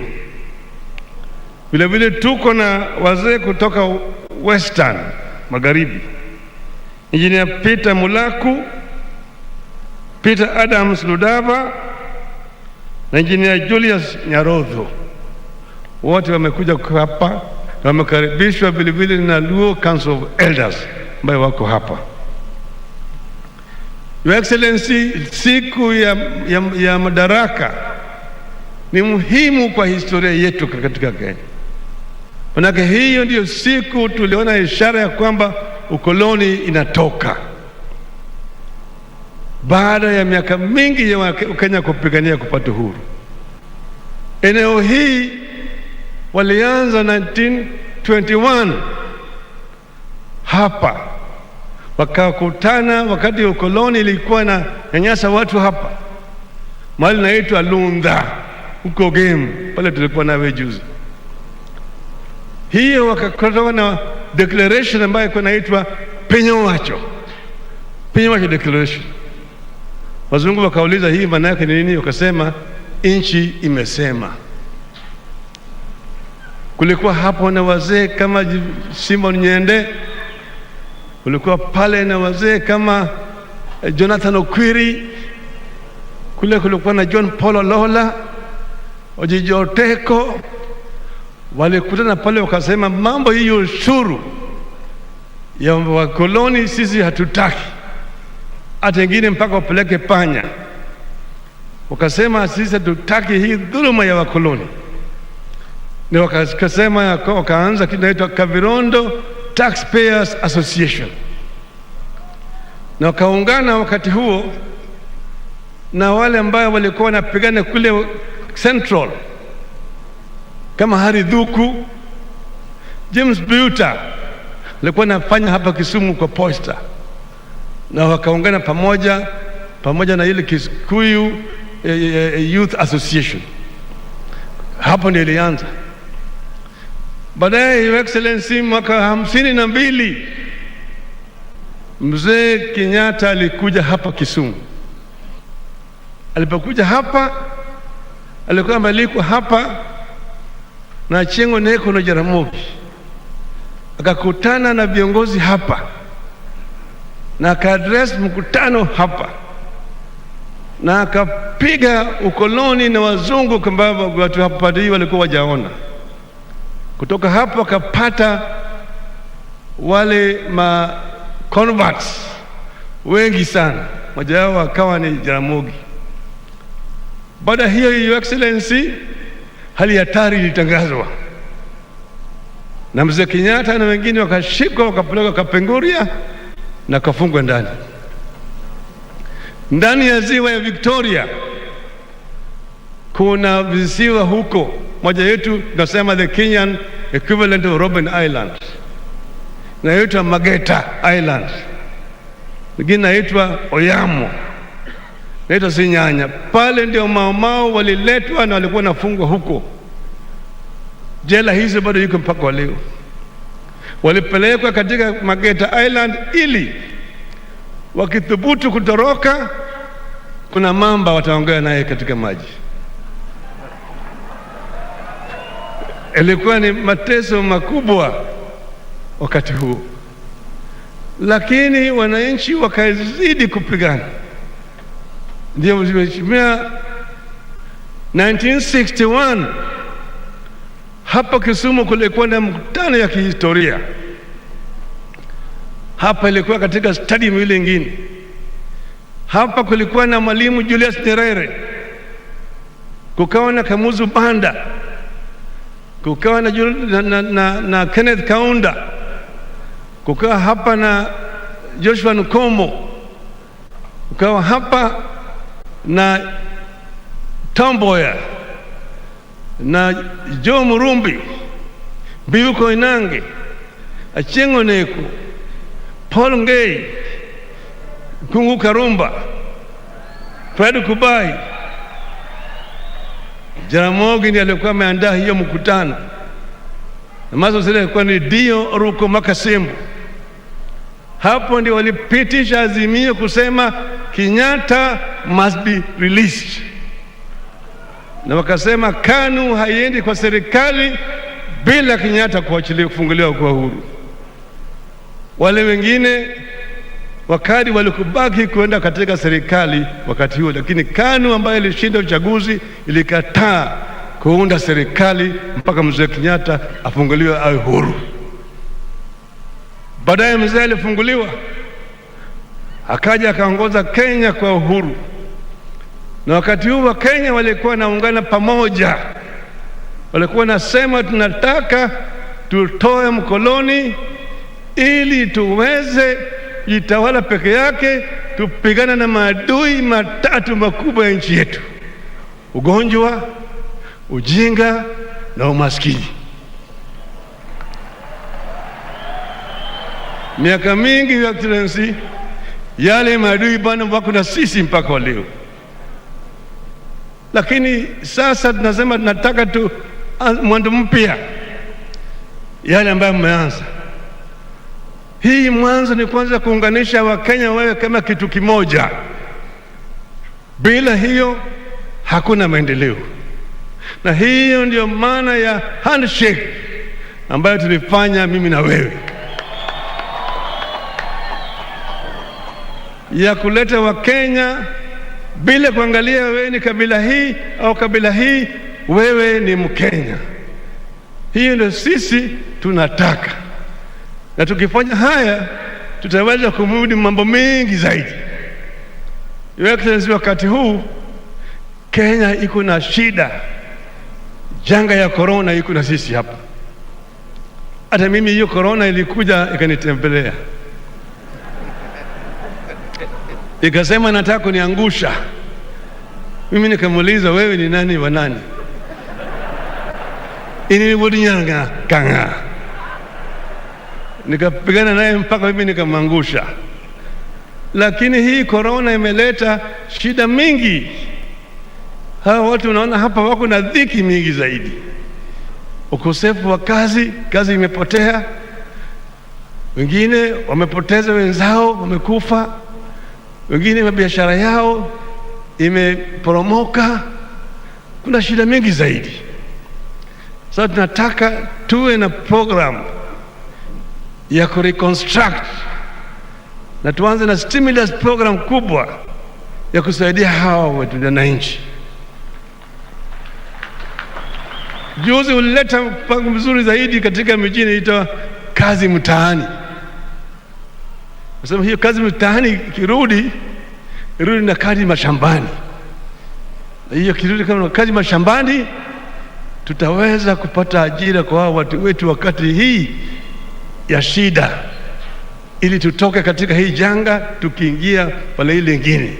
Tuna hakika ya kwamba hii corona tutashinda.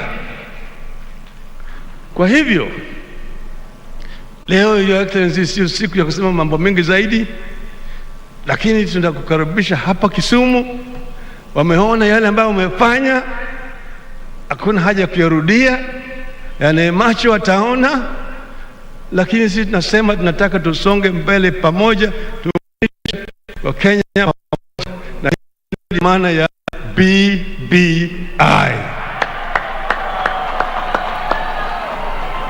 Wananchi, BBI ni mbele. Mnaunga mkono? Wangapi wanaunga mkono BBI? Your Excellency, karibu Kisumu. Asante sana ndugu yangu, nashukuru sana. Niwatambue kiongozi wa mahakama ambaye ako hapa pamoja nasi na ambaye ndio mama wa kwanza kusimamia mahakama zetu hapa Kenya. Tunakumpongeza, shukrani. Na pia niwatambue maspika wetu ambao pia wako hapa, wa Senate na wa National Assembly, na viongozi wote wa tabaka mbalimbali ambao tuko nao hapa. So fellow Kenyans, it gives me great pleasure to celebrate this 58th Madaraka Day in this beautiful city of Kisumu. And I take this opportunity through you, Governor, to thank the people and the leaders of Kisumu, and indeed the entire Nyanza region, for your warm welcome and the great work that has gone into housing and hosting this year's Madaraka Day celebrations. Tunasema asante sana Kisumu for your warm welcome. Tunafurahi sana kuwa pamoja nanyi hapa Kisumu Dala. Tunashukuru.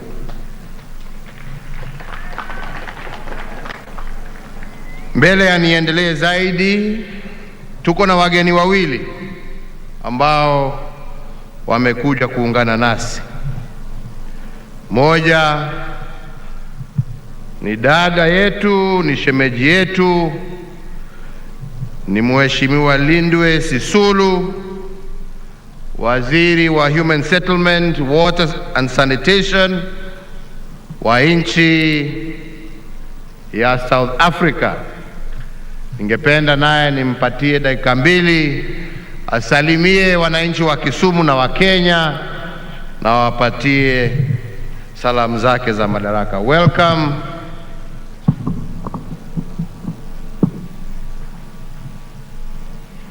Thank you very much, Mr. President.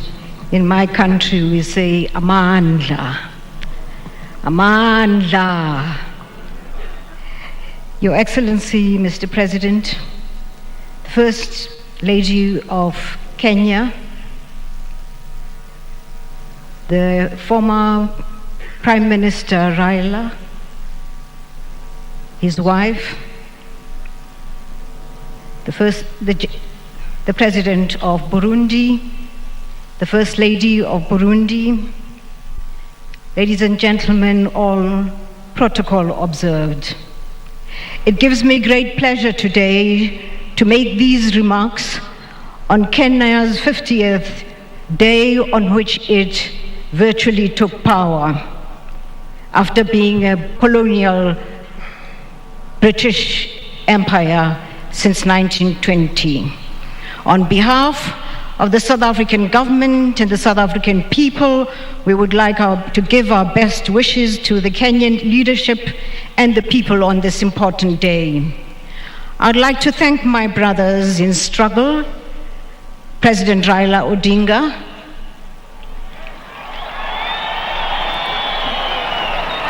Prime Minister President Raila Odinga, President Uhuru Kenyatta, for the joy that they have given to my president to be represented on this day in Kisumu.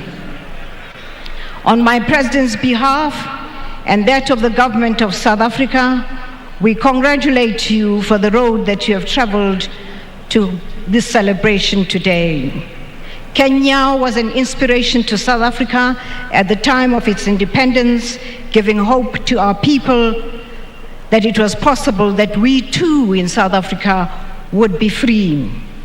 Alas, for us, that was the beginning of the worst form of repression, no doubt emanating from the fear of black rule in South Africa.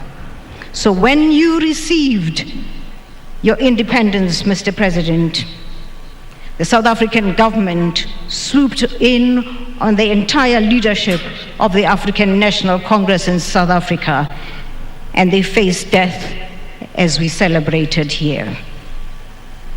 We celebrate with you the road that you've traveled most recently.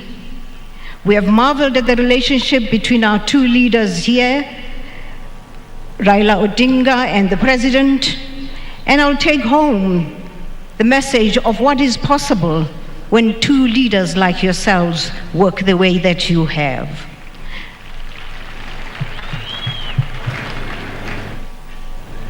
I've traveled with you, Mr. President, as you took your rounds around Kisumu for the past 2 days.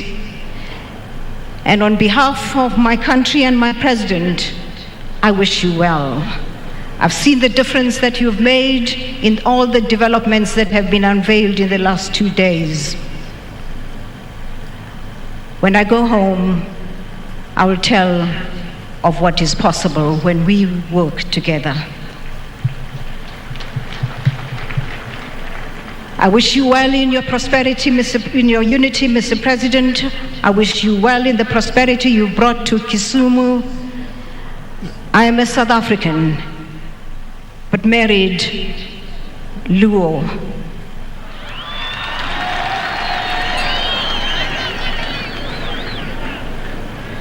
At this particular point, Mr. President, I would like you to pay tribute to women of this country. Those women who stood by you, former presidents, former leaders, and current leaders. In particular, I'd like you, Mr. President, to pass to your mother, Mama Ngina, and through to my comrade Raila, to Ida, for the efforts they have made in making what is possible. There isn't a single woman in Africa who does not know of your amazing strength. Long live women. Long live women. Mr. President, I want to thank you for this honor. South Africa thanks you for this honor. And again, Mr. President, I'd like you please to join me and say to the people of South Africa, Amandla. Amandla. Thank you very much. Thank you very much, Lindwe. Inaonekana shemeji wenu wanawatakia makubwa. Hiyo mmesikia nyinyi wenyewe.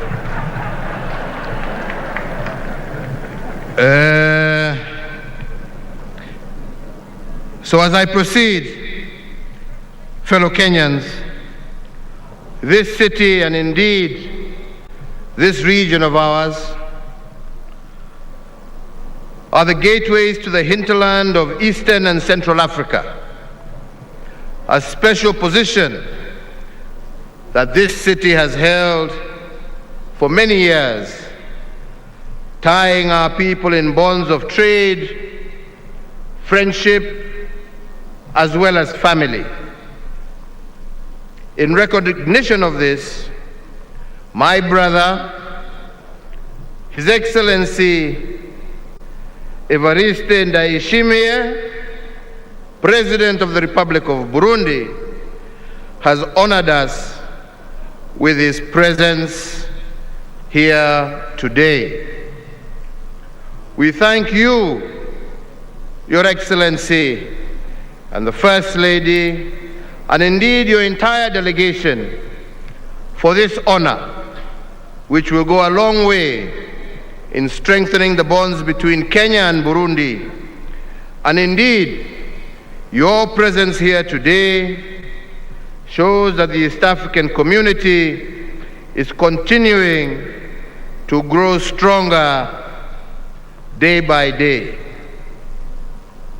Wananchi wenzangu, ningependa niwaulize kwa heshima, tusimame na tumkaribishe Rais wa Burundi aweze kunena nasi, na tumkaribishe kwa shangwe na vigelegele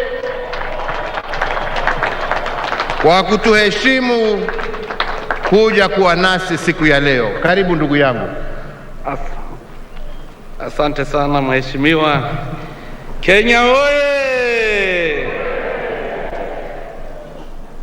Wananchi wa Kenya oye! Mheshimiwa Rais Uhuru Kenyatta, tena ndugu yetu na mkubwa wangu, waheshimiwa viongozi ya ngazi mbalimbali za serikali ya Kenya, wananchi wa Kenya wote, all protocol observed. Sisi kwa Kirundi tunasema tunasalimiana kwa amani. Amahoro. Amahoro ni amani. Mheshimiwa Rais, tuna furaha kubwa sana kuwa hapa. Tuna furaha ya kuungana nanyi kwa hii siku kuu, siku ya furaha. Waafrika wote wanakumbuka, wanajua mateso tuliteswa na wakoloni. Ndio sababu kama tuko pamoja na sisi tunafurahia siku hii. Cha kwanza naanza kuwapongeza nyi wote wananchi wa Kenya. Cha pili ni kuwafikishia salamu za Warundi, salamu za amani, salamu za upendo, salamu za undugu. Warundi walinituma niwaambie kwamba wanapenda nchi ya Kenya, na wanajua kwamba kama wanafika Kenya ni kwao, hakuna matata.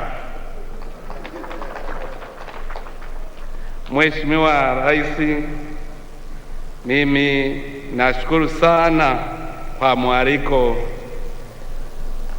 wako kuja hapa kujiunga nanyi kwa hii sikukuu. Tunafurahi kwa mwaliko wako kuja tuzungumuze macho kwa macho na tuonane macho kwa macho na wananchi wa Kenya, especially hapa Kisumu. Nilikuwa nasikia Kisumu kwa masikio, nilikuwa sijaona huyu mji, na furaha sana. Asante sana.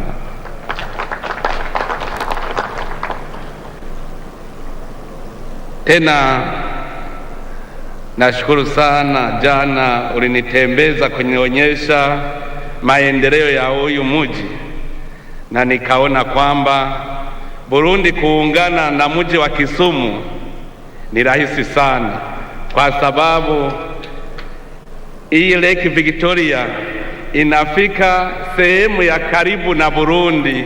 Mkoa wa Bukoba, Tanzania ni karibu na Burundi. Kuungana na Kisumu ni rahisi sana. Kwa hii siku kuu nawapongeza. Nakumbuka kwa historia nimesoma kwamba Kenya kupata uhuru mulipambana sana hadi mufanye ile Mau Mau movement. Nimesoma kwenye historia kwamba palikuwa movement mzungu aende Ulaya, mweusi apate uhuru. Nimeyasoma hayo kwa vitabu, na sasa nikiona furaha kwenye macho yenu, naona mulipata uhuru wakati mulikuwa mumechoka kwa mateso ya wakoloni. Nawapongeza sana, na nawaambia kwamba Burundi na Kenya tumekwisha ungana, tumekwisha kuwa ndugu. Wa Kenya ni wandugu wa Burundi, na wakaribisha Burundi ni kwenu, na Warundi tunajua kwamba mmekwisha tukaribisha, na huyu upendo uendelee milele na milele. Mungu abariki Kenya. Asante sana.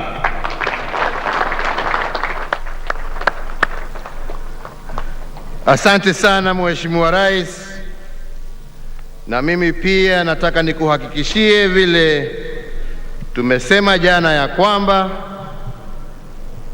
Warundi wajisikie wakiwa nyumbani hapa kwetu Kenya, na tuendelee kutenda mema ya kuinua hali ya maisha ya wananchi wa nchi zetu mbili na pia wananchi wa Afrika Mashariki kwa jumla. Lakini pia Mheshimiwa Rais, ningependa kukushukuru kwa kazi njema ambayo wewe na serikali yako mnaendelea kufanya ya kuhakikisha ya kwamba tumerudisha amani kwa nchi ya Burundi na wananchi wa Burundi wameanza tena kuona maendeleo. Na nataka nikuhakikishie leo ya kwamba sisi na wenzetu wa Afrika Mashariki tutaungana pamoja nawe tuhakikishe ya kwamba hii economic sanctions ambayo imewekwa kwa nchi yako imeondolewa, na ndio wananchi wa Burundi waweze kupata maendeleo ambayo wanastahili. So fellow Kenyans, today we celebrate the cultural diversity of Kenya, and we further strengthen our nationhood. For in the year 2015, I issued an executive order on the rotational hosting of our National Day celebrations in all our counties. Today, Kisumu City joins the growing list of counties that have played host to a National Day celebration. That is the counties of Nakuru, Nyeri, Machakos, Meru, Kakamega, Narok, Mombasa, and Kisii. This tradition allows for a focus on the positive contributions being made under devolution, while also enabling the hosting county to showcase itself on the national stage. Being in Kisumu today is significant and uplifting as we forge lasting bonds between the people of Kenya. This congregation here today is also a celebration of the handshake, a new political normal that not only embraces competition, but also encourages reconciliation and the healing of wounds, regardless of how fierce the competition was. The choice of Kisumu to host Madaraka Day this year is also intertwined with our national heritage, for there cannot be a better place to celebrate our liberation struggle and ponder the future of self-rule than here in Kisumu City. Kisumu is not only the historical hub of the East African Cooperation, it was also the intellectual incubator of some of the leading ideas behind our liberation movement. The national motto of Harambee, even though an import from India, was, for instance, introduced as a political rallying call here in Kisumu during the 1950s. After independence, our founding fathers popularized it as the national mantra of pulling together. Similarly, and led by Jaramogi Oginga Odinga, Kisumu was the epicenter of the push to release Mzee Jomo Kenyatta and the Kapenguria Six from their illegal detention by the British colonizers. Furthermore, during the detention of the liberation heroes at Kapenguria, union leaders from this region joined other Kenyans and quickly stepped into the gap to ensure that the liberation momentum was not lost. It was pre-independence leaders from this region who taught us that wacha aende mambo yake bana.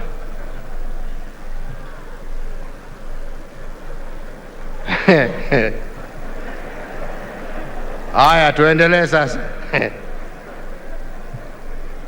It was pre-independence leaders from this region who taught us that attaining self-rule was not a one-man race.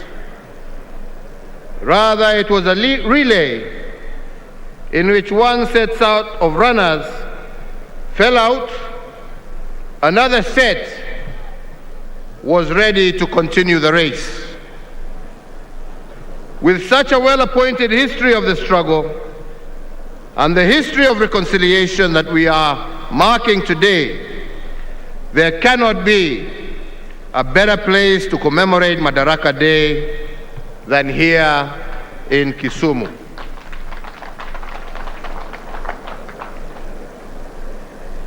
Fellow Kenyans, today we celebrate close to 6 decades of self-rule.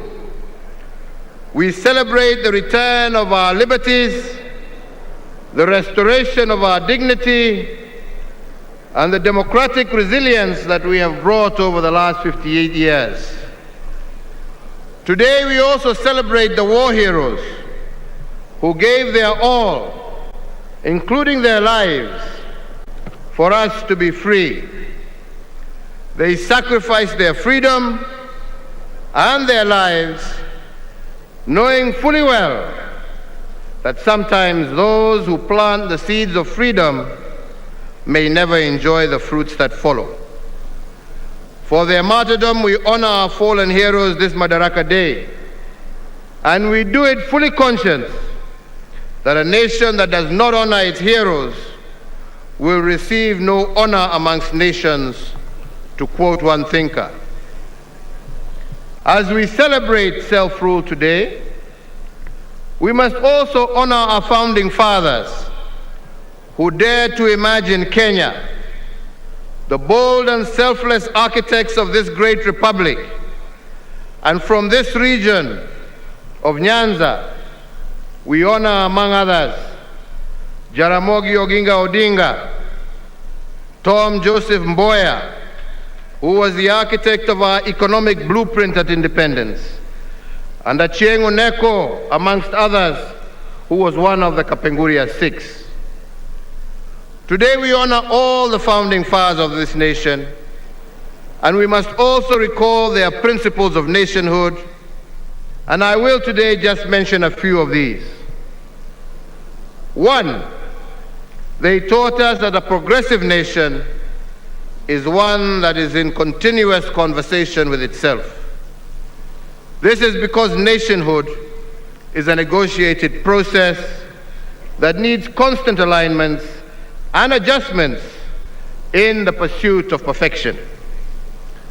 The architects of Madaraka, however, warned us, a fact that I will not tire to remind you, that in making such adjustments and alignments, we must always avoid the paralysis of constitutional rigidity.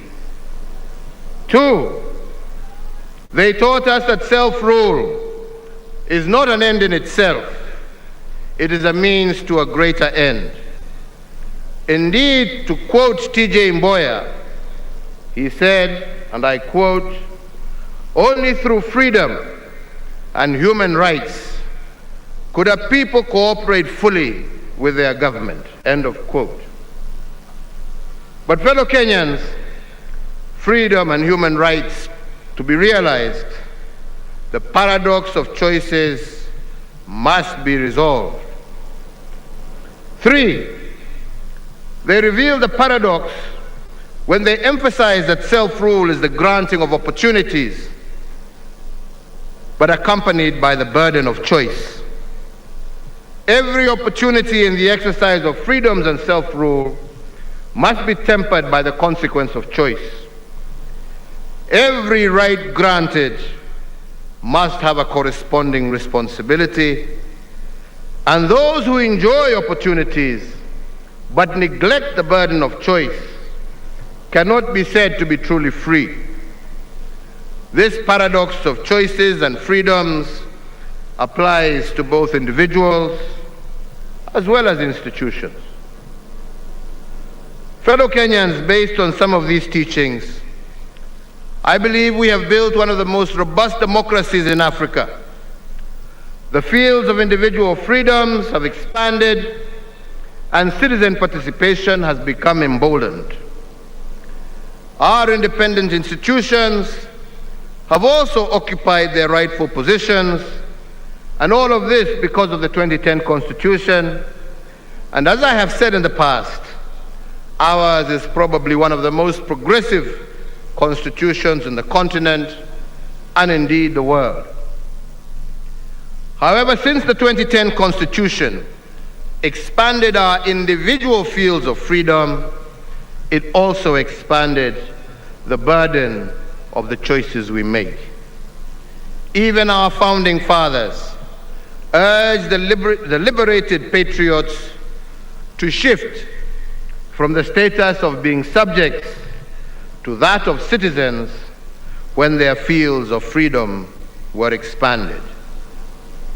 They made it clear that a citizen is someone who understands the responsibility that comes with freedom, while a subject will squander opportunities granted by self-rule and refuse to shoulder the burden of choice. Similarly, I believe the framers of the 2010 Constitution did not envision a situation where expanded fields of rights resulted in diminished responsibility by citizens and institutions. They saw a balance between freedoms and the consequences of choice. But this balance is probably most challenged by the growth of our independent institutions. Their growth has stretched our democratic boundaries to the limit, but it has not cracked them. It has bent the will of the people, but it has not broken it.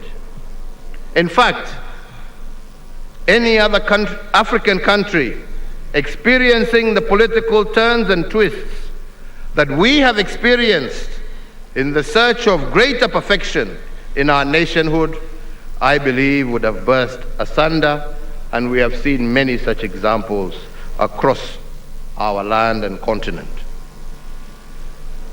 From the nullification of a presidential election in 2017 to an attempt to stop the will of the people as expressed through the BBI, the judiciary has indeed tested our constitutional limits.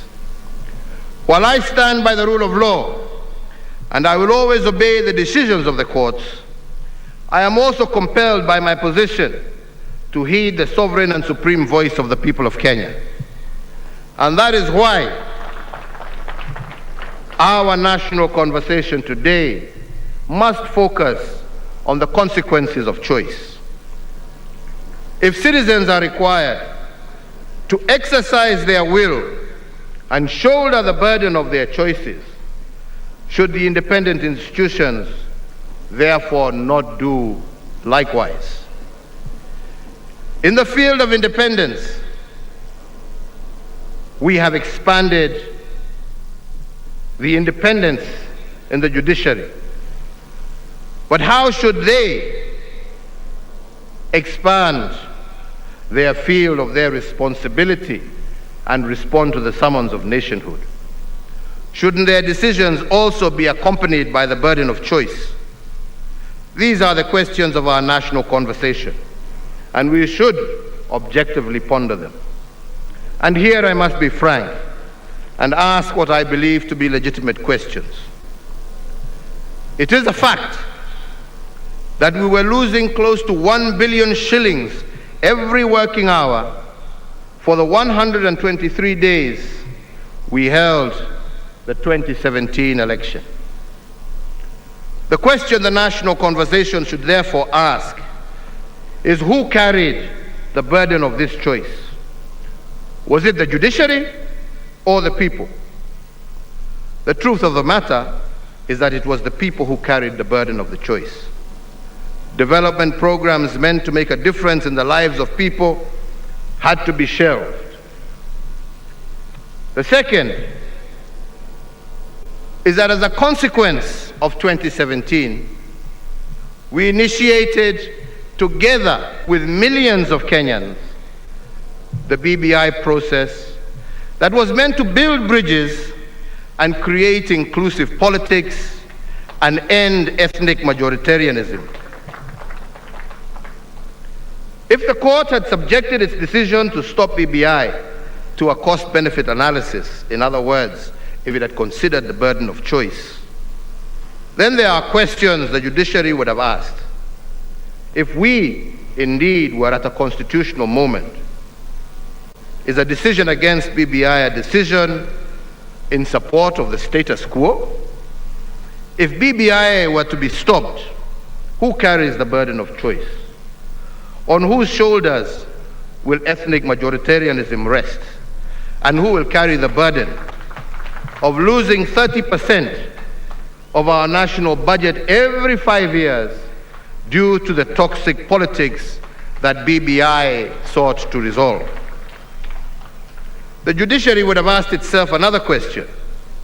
Can Kenya truly be a democracy if the people are denied the opportunity to express their sovereign and supreme choice at the ballot box on the basis of elevating technicalities over the overriding objectives of the law? Our Constitution, fellow Kenyans, is not a yoke around our necks, but rather it should be a mighty sword that can break the chains that limit all of us as citizens. The moral foundations of justice demands that the judiciary bears the burden of choice and the consequences, therefore, especially when the burden of judicial choices is proposed to be carried out by the people. Fellow Kenyans, as I turn to the national question of our times, as is the national tradition every Madaraka Day, I wish to remind us of an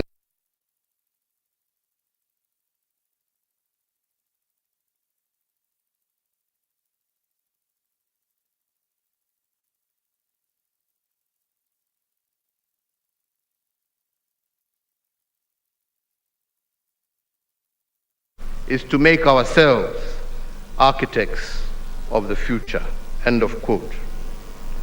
This, fellow Kenyans, was a call to action. It was a call to predict the future by creating it. And against this backdrop, the national question of the moment must be poised. If indeed freedom is nothing but an opportunity to become better, how have we enriched what the Founding Fathers placed in our custody? Have we made it better than we found it? And has Kenya occupied its rightful place in the society of nations as a result of our improvements? I believe that that is the national question of the day. And in response to this question, I will use the 4 frames of our liberation struggle that have informed my administration. The first is economic. This frame is informed by the notion that political freedom in the absence of economic freedom is nothing but an illusion. Given that the Founding Fathers stood for economic inclusion and the administrations before mine was about economic recovery, my administration has embraced the maxim of economic acceleration. Economic acceleration in my administration is about increasing the speed of achieving our national goals. And we have increased the speed at national, county, as well as individual levels. At the national level, the colonizers left us with a gross domestic product, which is a measure of our national cake, of close to Kenya shillings 6.4 billion in 1963, using the exchange rate of the time. After 74 years of colonial occupation, that is what Kenya was worth every year.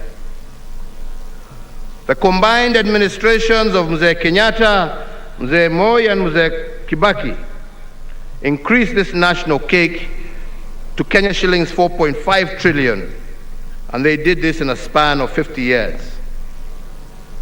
In the last 8 years, my administration has doubled what the colonizers and the first 3 administrations did in 128 years. Our national cake, our annual worth as a country every year, now stands at Kenya shillings 10.3 trillion. And even if you factor in inflation, our economic acceleration program has multiplied what the founding fathers left in our custody. At the county level, we have allocated Kenya shillings 2.3 trillion to our counties. This is equivalent to 16% of our GDP. What this means is that we have sent to the counties the equivalent of what our national cake was between 1885, when the colonizers came to Kenya, and when President Moi retired in 2002. That is the money that has gone mashinani. What they've done with it, hiyo ni yao. The BBI dream is to send even more resources to the counties in order to catalyze their accelerated development. And that is why we have proposed under the BBI to send 35% of our national revenue to counties. Fellow Kenyans, at the individual level, our economic acceleration initiative has focused on the allocation of title deeds. And I'm proud to say that we have accelerated land adjudication in a way that is unprecedented. The previous administrations combined issued 6 million title deeds to Kenyans in 5 years. In the last 7 years, my administration has issued 5.1 million title deeds.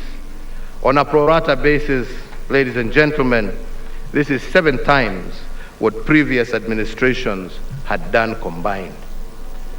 I am happy that close to 20% of those title deeds we have issued are in the Nyanza region. In fact, most of them right here in Kisumu County. The title deed is what our founding fathers fought for when they made land ownership a central plank of our independence struggle. And by accelerating land adjudication and settlement, my intention is to ensure that we give security of tenure to as many Kenyans as possible. The next frame is what I call the big push investments. Our founding fathers laid the foundation for the future they dream of. Then they dared us to build that future by doing big things. But on this, they also cautioned us that to do big things, you cannot be distracted by small things. The big push investments are about laying the ground for our economic takeoff. Many Kenyans have asked why my administration is investing in big infrastructure projects. Why roads, rail, why ports? Indeed, when Cecil Rhodes, the British colonizer, and his cohorts dreamt of the road from Cape Town to Cairo, their vision was not the road. The road was not their dream. The dream was what the road would do for them. In the same vein, our brick and mortar investments of roads, rails, and ports are not the dream. The dream is what the big push investments will do for Kenya and how they will transform our standing in the community of nations and form the basis of national prosperity and the creation of decent and steady jobs for our people. Take, for instance, the Lamu Port, which I commissioned 2 weeks ago. It is the first port to be built in Kenya since the port of Mombasa in 1896.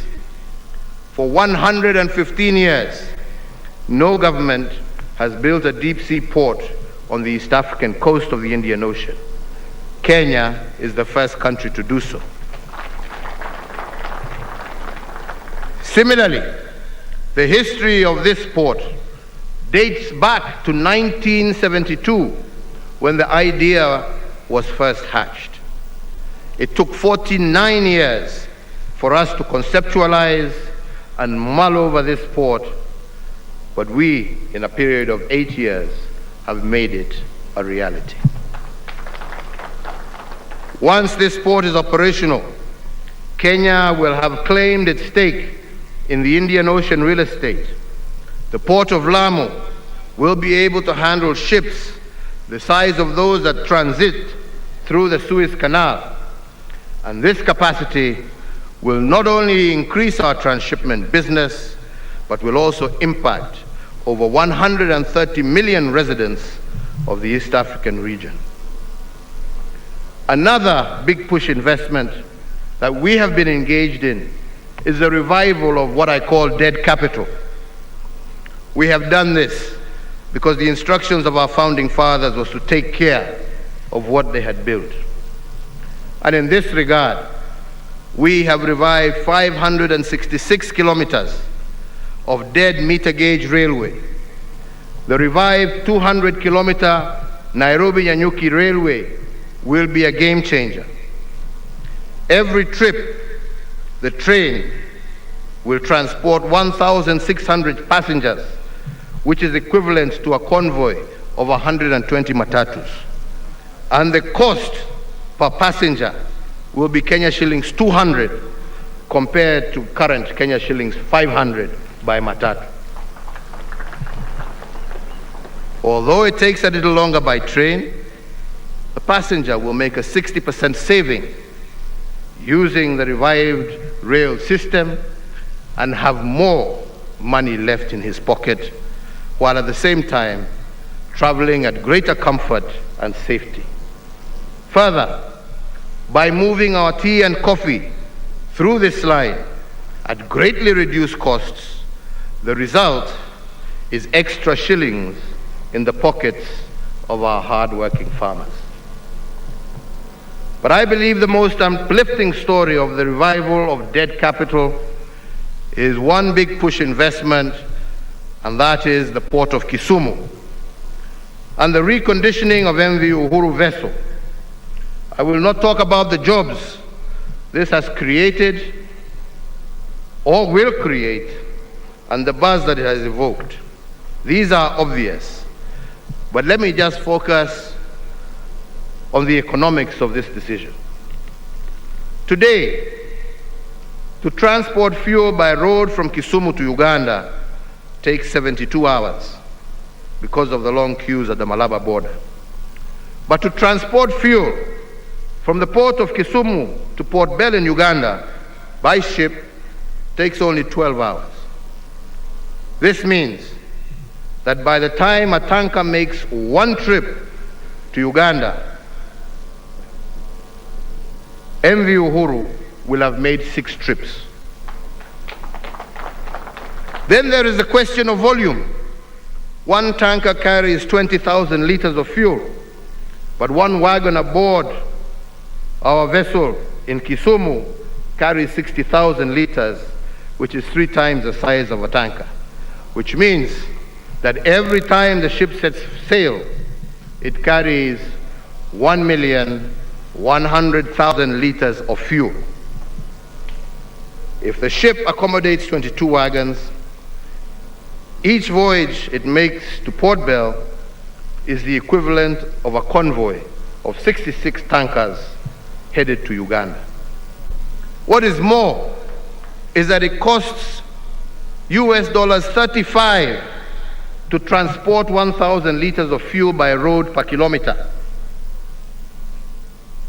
Over the lake, it costs $16 to transport the same through the port of Kisumu. That means for every $2 spent transporting fuel to Uganda by road, you spend only $1 through the port. Furthermore, the fuel lost, don't ask me how, but the fuel lost, kila mtu anajua nini inatendeka huko. The fuel lost by road transport was estimated to be worth Kenya shillings 6 billion every year. Today, by transporting through rail and lake, this has been reduced to 0, while fuel adulteration is a thing of the past.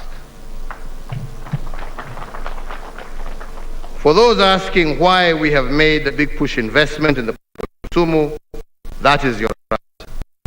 It takes 1/6 of the time to transport goods by ship compared to by road, and this is good for traders, but also for investors, making our region that much more competitive globally. To date, that one single vessel has transported close to 50 million liters of fuel to Uganda. If in one trip you can carry 3 times the volume compared to tankers, I believe that that is good commerce. If it costs you half the price to use the port of Kisumu, that, my friends, is good economics. Indeed, all our big push investments have been conceived to catalyze the economy and to provide the most rational choice for actors. So, fellow Kenyans, I want to go to a third frame that I would like us to ponder over this Madaraka Day, and that is the restoration of dignity. And our founding fathers defined dignity as freedom from want.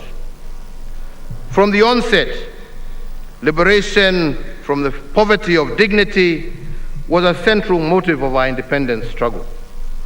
Indeed, our founding fathers taught us that self-rule will not be fully attained until self-worth is restored.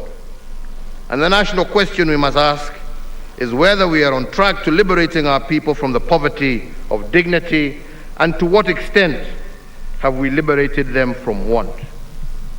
Article 23 and Article 43 of our Constitution makes the restoration of dignity a continuous process rather than a one-off activity. We must ask this Madaraka Day is how well have we rendered this aspect of our freedom?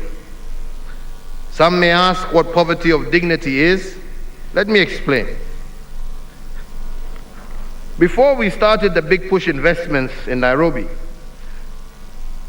there was only one clinic with 15 beds serving 500,000 residents of the Mukuru informal settlement.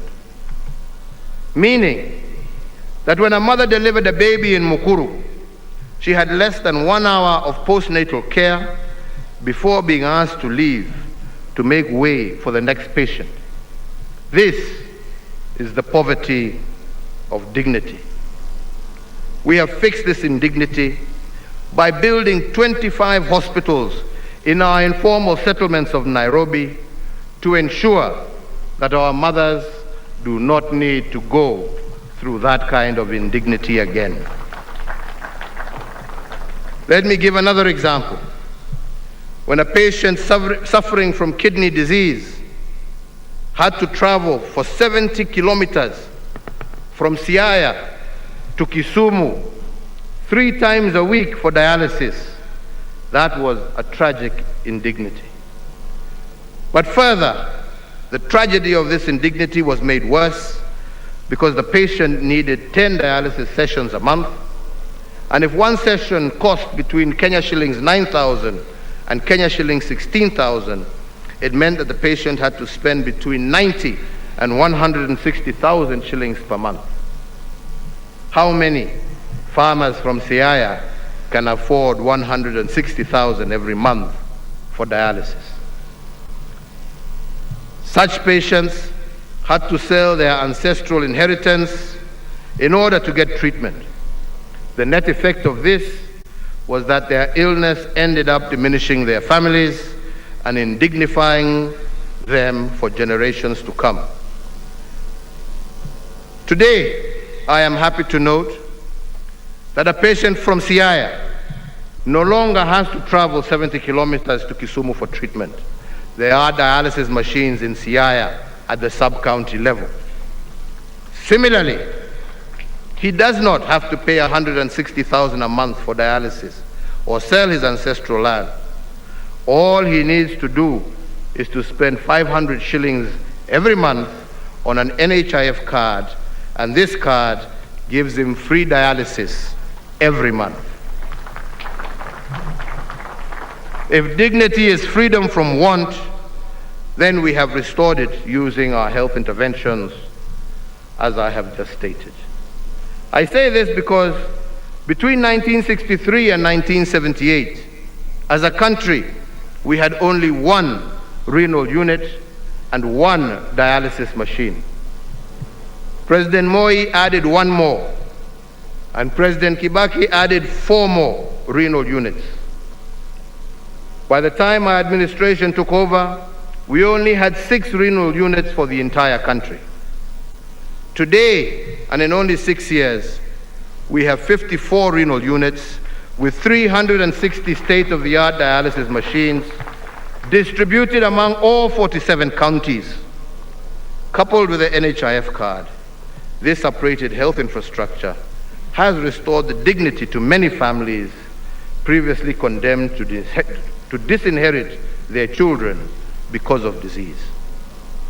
The dignity of families is supported by sustainable livelihoods, and it is for this reason that my administration's agenda continues to focus on creating an enabling environment that offers every Kenyan an opportunity to participate in the economy. Over the years, for example, micro, small, and medium business enterprises have turned to be breeding ground for indigenous industries. Because of this remarkable expansion, their contribution to national development continues to grow from strength to strength, and they are today the greatest engines of employment creation in our nation. To enable this region make its contribution to our national development, I look forward in the coming months to once again visiting Kisumu to commission the development of the 1,000-acre Kisumu Special Economic Zone.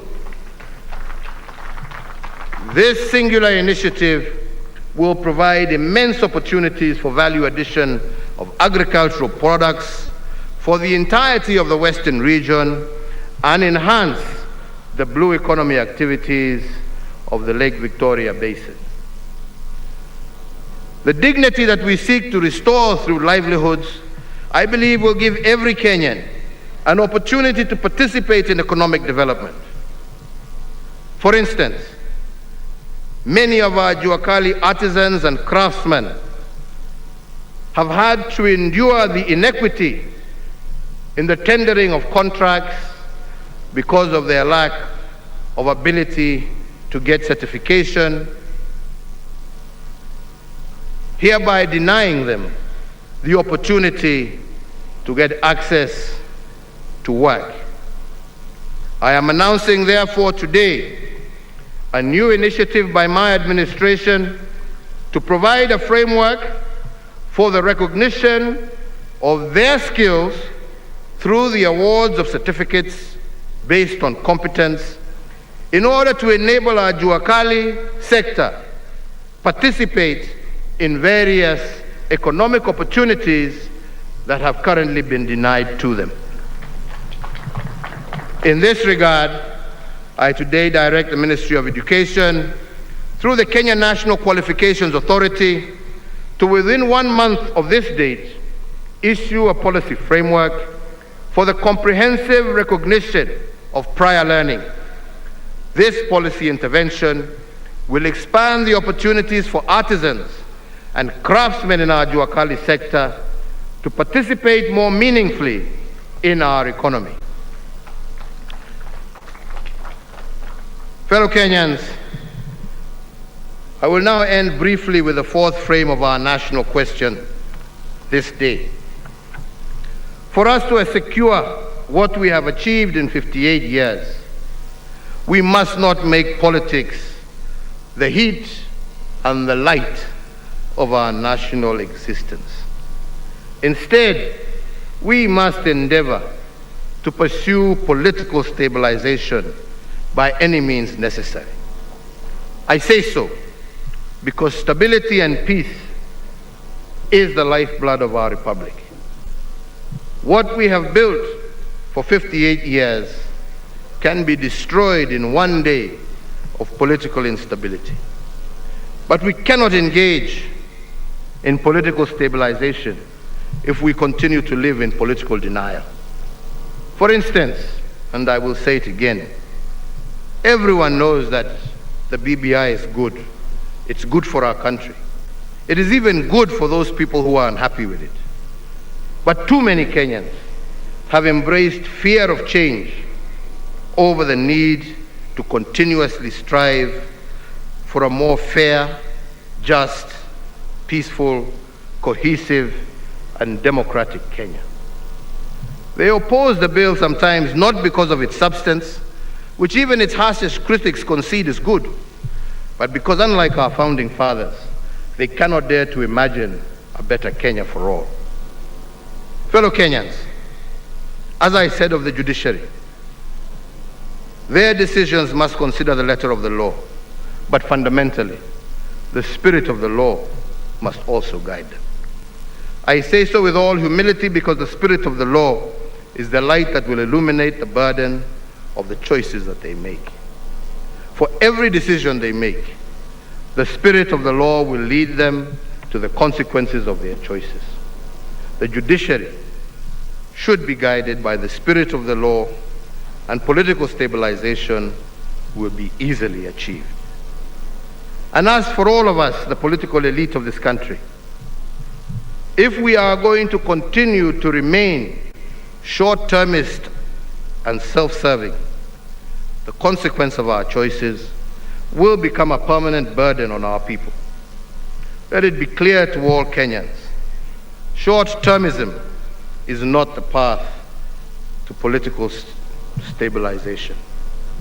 Our founding fathers encouraged liberated patriots to upgrade their status from being subjects to that of being citizens by embracing freedom with responsibility.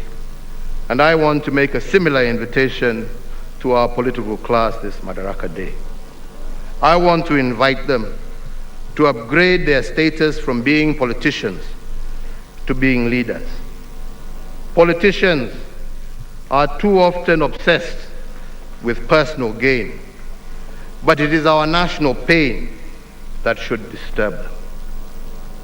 Fellow Kenyans, I have just illuminated just a fraction of what my administration has done, for that is not, I believe, important. That is not what is important.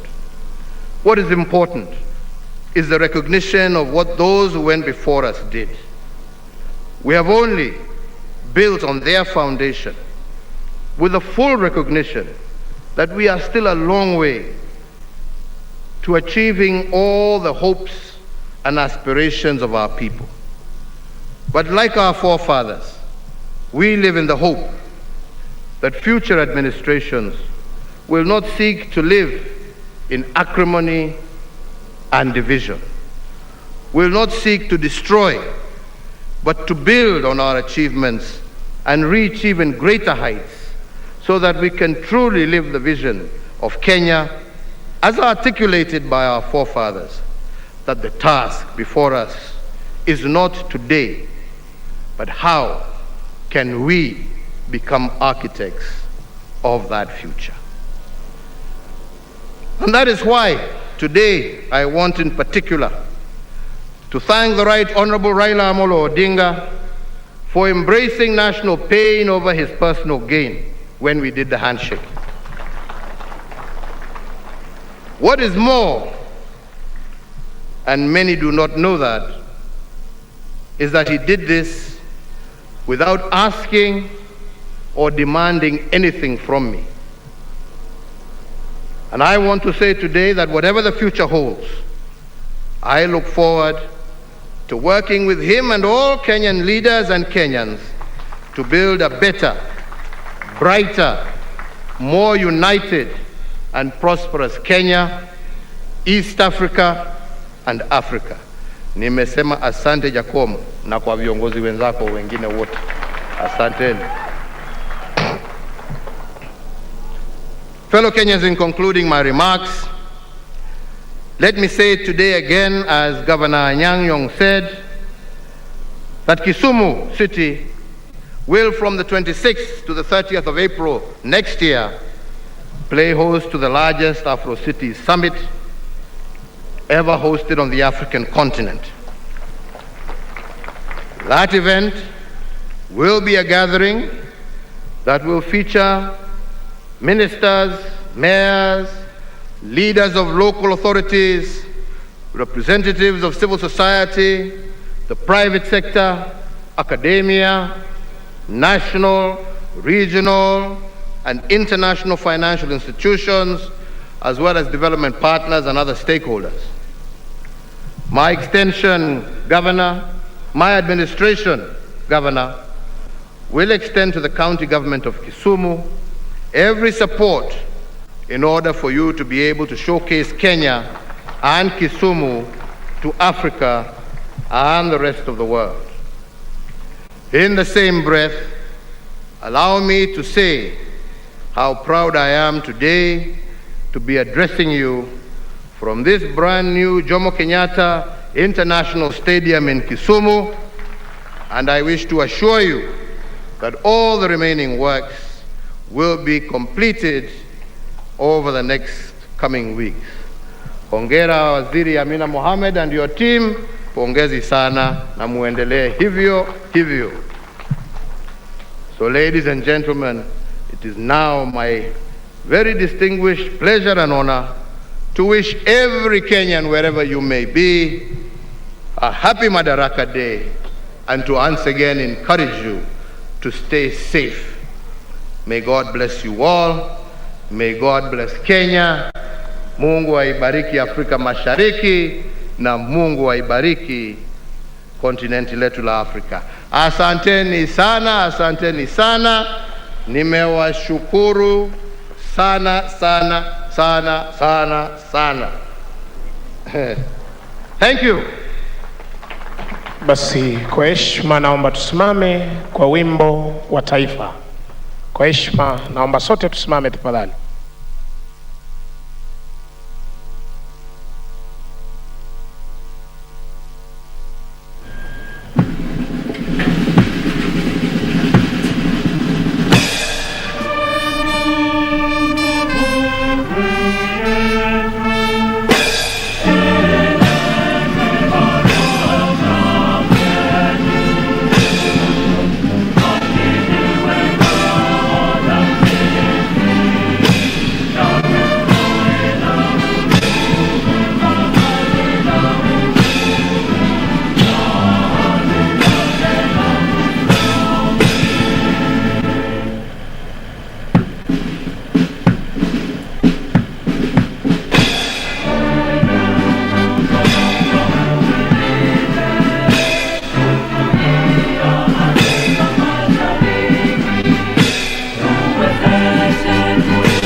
Basi asanteni kwa heshima, nimeomba wananchi tuzidi kutulia hadi nitakapompisha mwenzangu aweze kutueleza.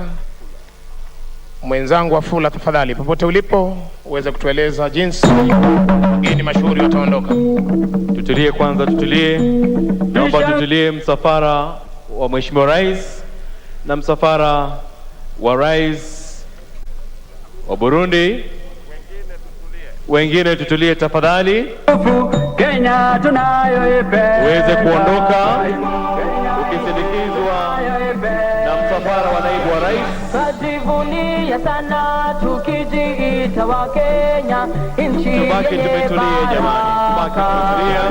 Kenya nchi tubaki tumetulia, wananchi tutulie. Tumekomboa Kenya, msafara wa Mheshimiwa Rais na msafara wa Rais Burundi uweze kuondoka kwanza ukisindikizwa na msafara wa naibu wa rais. Chezeni mziki tafadhali. Cheza mziki, tuendelee. 3 days visit by President Uhuru Kenyatta. Of course, that culminated in the celebration of Madaraka Day here at Jomo Kenyatta International Stadium. This stadium has been built for a record time the last 7 months. And of course, this has formed the venue of this year's Madaraka Day celebration. President Uhuru Kenyatta, of course, accompanied by Burundian President Evereste and Isiime and other leaders, national leaders, including Deputy President William Ruto, Opposition Chief Raila Amolo Odinga, and other political leaders, of course, gathering here at Jomo Kenyatta International Stadium in Kisumu to celebrate this year's Madaraka Day celebration. It has been quite an event, of course, that has seen a number of issues discussed away from, of course, what has been discussed for the last 2 or 3 days. Today, of course, the crux of the matter centering on BBI and the need for this country country to actually move in unison towards achieving BBI. And of course, President Uhuru Kenyatta enumerating very many benefits that will come along the way when BBI is actually implemented. Remember, he did talk about the 35% that will be devolved to the county units, but more importantly, pointing out that this country loses millions of shillings 100 days each hour, 100 days to election, and of course 100 days after election, and says that BBI seeks to address the tension, seeks to address the divisive politics that actually witnessed each and every electioneering period in this country, and says that while the judiciary might have been right in actually ruling the way they did, there's also need for them to actually look at what is best for the country, what is best for the citizens, saying that on many occasions the judiciary has actually made decisions that right in law, but the spirit of the law, their way of the mark, saying that the yoke of the constitution, the yoke of let's say divisive politics and other things do not lie on the shoulders of the judiciary, but Kenyans who actually struggle in terms of ensuring, in terms of fighting each other, in terms of what is lost in this country because of divisive politics, in terms of economic sabotage that actually comes out of politics and what have you. So President Uhuru Kenyatta actually calling on the judiciary to, when they're making decisions, to ensure that indeed they do so with an eye that is keen on what will be best for this country. Of course, the former Prime Minister Raila Amolo Odinga also just enumerating why it is important for this country to actually pass the BBI, but just before the former Prime Minister actually spoke, Deputy President